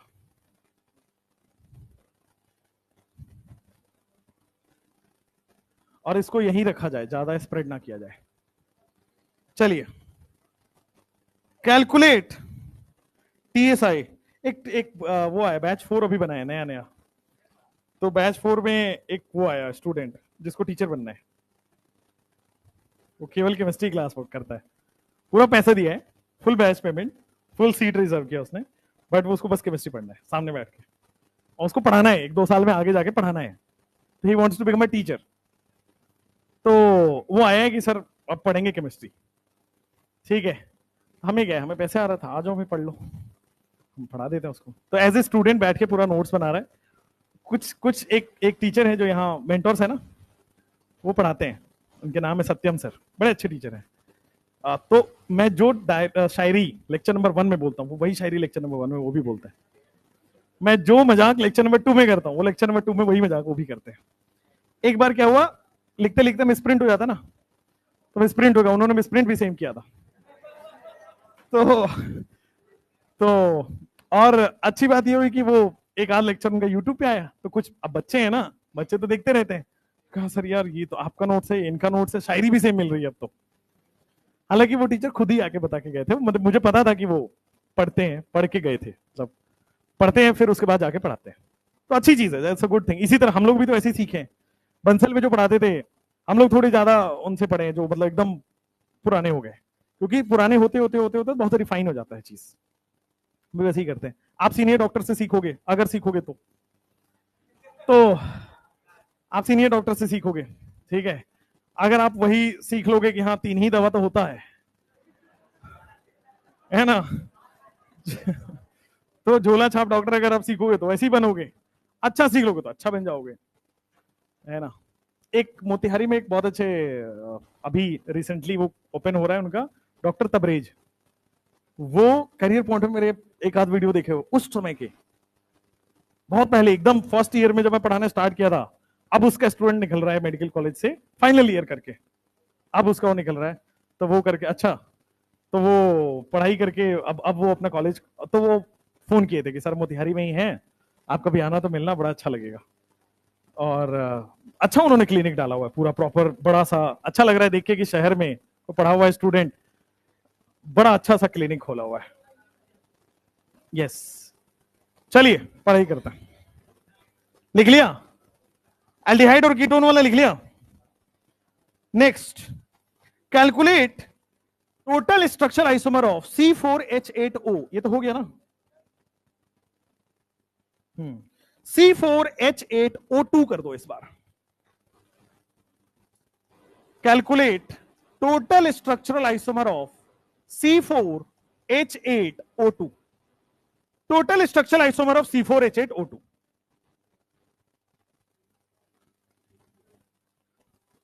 Total structural isomer of C4H8O2। Calculate total structural isomer of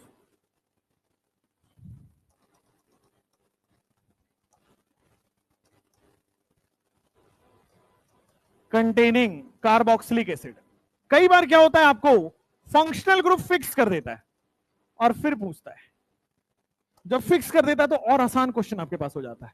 अगर फंक्शनल ग्रुप इन क्वेश्चंस में फिक्स ना करे तो इसका आंसर बदल जाएगा, बट हमेशा ही फंक्शनल ग्रुप वाला ही आएगा।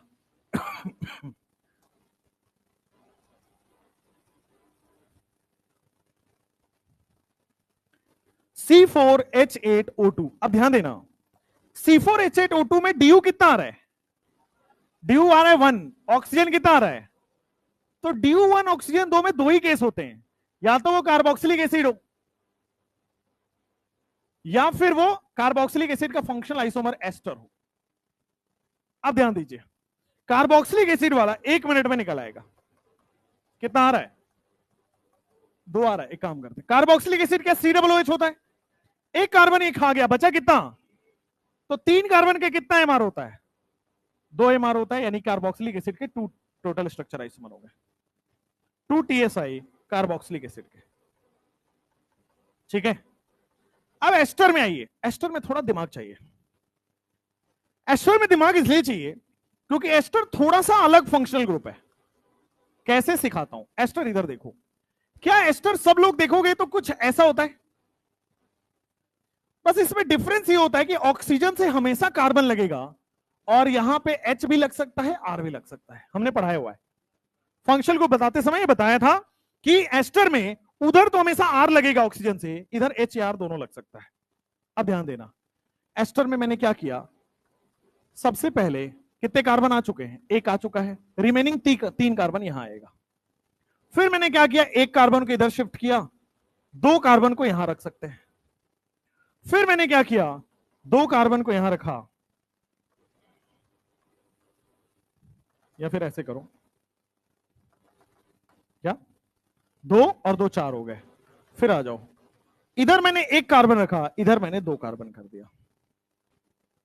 ठीक है, और सारे अलग अलग हैं, आप देखोगे तो दिस इज कर दो आप C1। सब में 4 कार्बन है, नंबर ऑफ कार्बन बस अलग अलग करके रखा है। अब ध्यान देना, अगर 3 कार्बन है तो इसका कितना MR है? 2 MR यहां से आ जाएगा, और इधर कार्बन ही नहीं, यानी कि 1 MR इधर होगा, यानी कि आपके पास कितना हो गया टोटल 2 TSI। इसके 1 MR तो कितना हो गया आपके पास? 1 TSI। इसका 1 MR 1 MR, इसका 1 TSI, कितना हो गया? 4 TSI होगा। किसका? एस्टर का। सिंपल। कार्बोक्सिलिक एसिड और एस्टर दोनों मिला दिया जाए तो कितने हो जाएंगे टोटल? 6 हो जाएंगे क्या? चलो नेक्स्ट।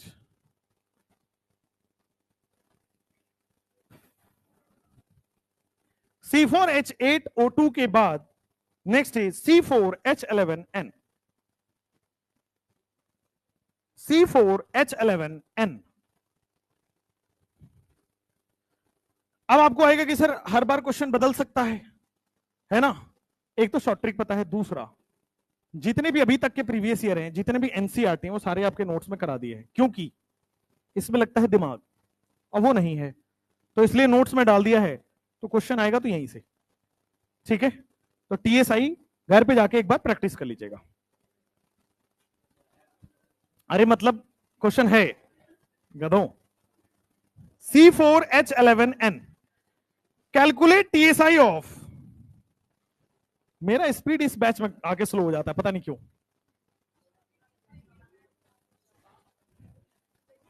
सेकेंड फर्स्ट कुछ नहीं होता, पता नहीं क्यों हो जाता है। कैलकुलेट, या तो तुम बहुत ही गधे हो और वही सही रीजन है। कैलकुलेट TSI ऑफ C4H11N, जल्दी से करो। DU कितना है? DU कितना आ रहा है? DU 0 आ रहा है। Nice, DU is 0। DU 0, nitrogen कितना है? नाइट्रोजन 1 है। DU 0 है, नाइट्रोजन 1 है, क्या मतलब आया? अमाइन होता है ना ये। आइए, अब अमाइन 1 नहीं होता है, 3 होता है। 1 डिग्री, 2 डिग्री, 3 डिग्री, अलग अलग अमाइंस हैं, राइट? तो सबसे पहले निकालेंगे 1 डिग्री अमाइन कितने हैं, फिर निकालेंगे 2 डिग्री अमाइन कितने हैं, और फिर अपन सॉल्व करेंगे 3 डिग्री अमाइन कितने हैं। अब 1 डिग्री अमाइन आप क्लास के सारे बच्चे कर लोगे। रीजन, 1 डिग्री अमाइन होता है NH2। ठीक बात है। कितने कार्बन जुड़े हुए? 4। 4 कार्बन के कितने MR होते हैं? 4 कार्बन का 4 MR होता है, यानी कि 1 डिग्री अमाइन के टोटल स्ट्रक्चरल आइसोमर आ गए 4। 4 TSI 1 डिग्री अमीन के। अब देखना 2 डिग्री अमीन अगर आए, 2 डिग्री अमीन में NH दो तरफ से कार्बन से बॉन्ड है, 4 कार्बन को 1 कार्बन इधर 3 कार्बन इधर रख दो, या फिर दूसरा पॉसिबिलिटी है दो दो कार्बन रख दो, इसमें कितने टीएसआई आ गए, इसके क्या दो टीएसआई आ गए, इसके क्या एक टीएसआई आ गए, तो 2 डिग्री अमीन के कितने आ गए, 3 टीएसआई ऑफ 2 डिग्री अमीन। अगर कोई आपसे पूछ लेता है 3 डिग्री अमीन में तो 4 कार्बन, एक इधर रख दो, एक इधर रख दो, दो इधर रख दो, एक ही तरीका है, और कोई पॉसिबिलिटी इसको वेरिएट नहीं कर सकते। यानी कि टोटल 1 टीएसआई आ रहा है क्या, 1 TSI of 3 degree amine. Total कितना आ रहा है, क्या दो को उठा के इधर रख दें, वो वाले में सेम ही होगा ना यार, नाइट्रोजन से कोई तीनों बॉन्ड सेम है ना, किधर भी दो कार्बन लगाओ, एक कार्बन लगाओ, एक ही बात हो गई। टीएसआई ऑफ, इसका जो प्रीवियस ईयर का क्वेश्चन था उसमें पूछा था how many 2 degree amine structural isomer exist, सीधा आ जाएगा आपके पास। चलो C4H11N के बाद नेक्स्ट इज C6H15N के 3 डिग्री अमाइन के आइसोमर निकालने। C6H15N, C6H15N calculate total structural isomer containing 3 degree amine। C6H15N calculate total structural isomer containing 3 degree amine।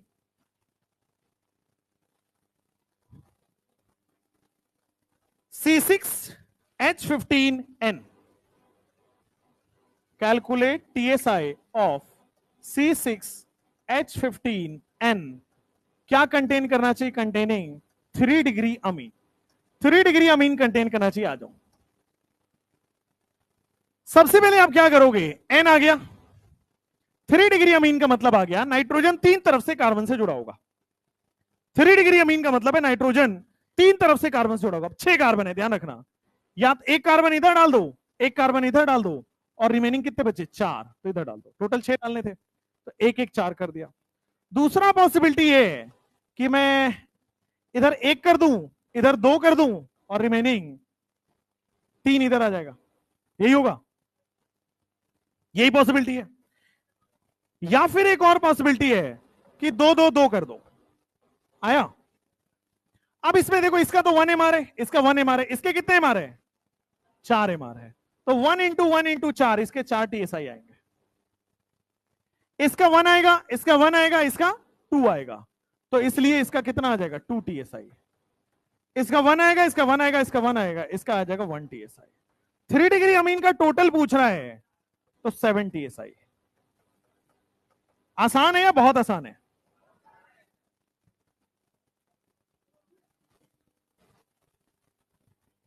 अब यही अगर आपको ड्रॉ करना मिलता तो अभी तक तो चलो। C6 टाइम हो गया, कोई बात नहीं, टाइम तो हमारे हिसाब से होगा। C3H6Cl2, C3H6Cl2 2। अब इस बार मोनोवैलेंट नहीं है, अब ये बाईवैलेंट है। अब बाईवैलेंट में MR लगाओगे, C3H6Cl2, बाईवैलेंट में MR मत लगा देना, मोनोवैलेंट रेडिकल MR। तो जब भी मोनोक्लोरो आए, ये सब आए, तो लगाना है। जब भी Cl2 Br2 Cl Br ये आ जाए तो क्या हो गया, बाईवैलेंट हो गया। वहां पे ड्रॉ ही करना पड़ता है, लेकिन आसान है, बताता हूं। Calculate total structural isomer of C3H6Cl2, C3H6Cl2। Calculate TSI of C3H6Cl2। आइए ध्यान से, C3H6Cl2 D2 नहीं है, ये Cl2 है, C3H6Cl2। अब ध्यान से देखना सब लोग, 2 क्लोरीन है और दोनों क्लोरीन की पोजीशन से इसका आइसोमर बन सकता है। ध्यान दो, 3 कार्बन है, मैंने 3 कार्बन बना दिया। हो सकता है दोनों 1 और 1 पे आ रहे हैं, कोई दिक्कत तो नहीं है। हो सकता है दोनों 2 और 2 पे डाल दो, दोनों अलग अलग है, 1 1 प्रोपेन है या 2 2 डाइक्लोरोप्रोपेन है। एक और पॉसिबिलिटी है, कि मैंने क्या किया, 1 और 2 पे लगा दिया 1,2 डाइक्लोरोप्रोपेन, फिर मैं एक और लगा दिया 1,3 डाइक्लोरोप्रोपेन। सेम है ना? मतलब सेम क्या मतलब, आ जाएगा ना आइसोमर। और कोई पॉसिबिलिटी? और कोई पॉसिबिलिटी नहीं है। टोटल टीएसआई Cl2 वाले केस में कितने आ रहे हैं? 4 टीएसआई।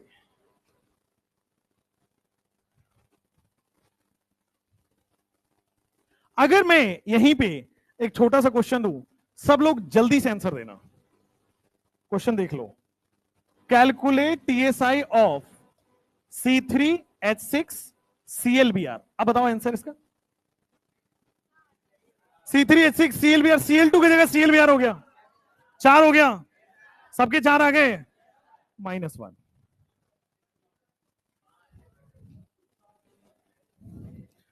तुम्हें गलत कराना कितना आसान है। आ जाओ, 4 आंसर गलत कैसे, आइए देखते हैं। देखो 3 कार्बन है, अब Cl और Br को एक जगह पे रख दो, कोई दिक्कत नहीं है। मैंने क्या किया, Cl और Br को यहां कर दिया, पोजीशन आइसोमर बन गया। मैंने क्या किया, Cl और Br को 1 और 2 पे रखा, और 2 और 1 पे करेंगे तो बेटा अलग आ जाएगा। यही आप भूल रहे थे। वहां पे क्या नंबरिंग देखो, नंबरिंग किधर से करोगे, 2 ब्रोमो आ रहा है 1 क्लोरो आ रहा है, यहां पे आ रहा है 1 ब्रोमो 2 क्लोरो आ रहा है, both are different, IUPAC name is different, मतलब आइसोमर डिफरेंट हो गया। अब क्या करोगे, तो अब BrCl करो, Cl Br करो, एक ही आएगा। 1,3 में सेम रहने वाला है, 1,2 में बदलेगा बस। 1,3 में करके देखो सेम आ रहा है। टोटल कितना आ रहा है, 5 TSI। तुमको क्या लगा था आसान देंगे?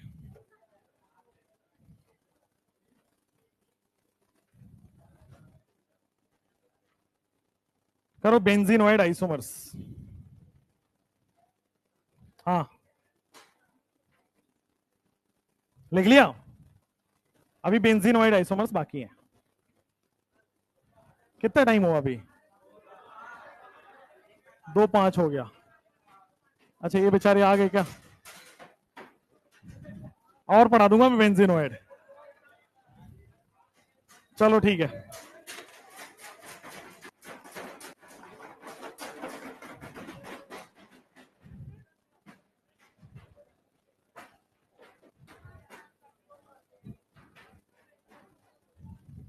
खुश रहो खुश रहो खुश रहो।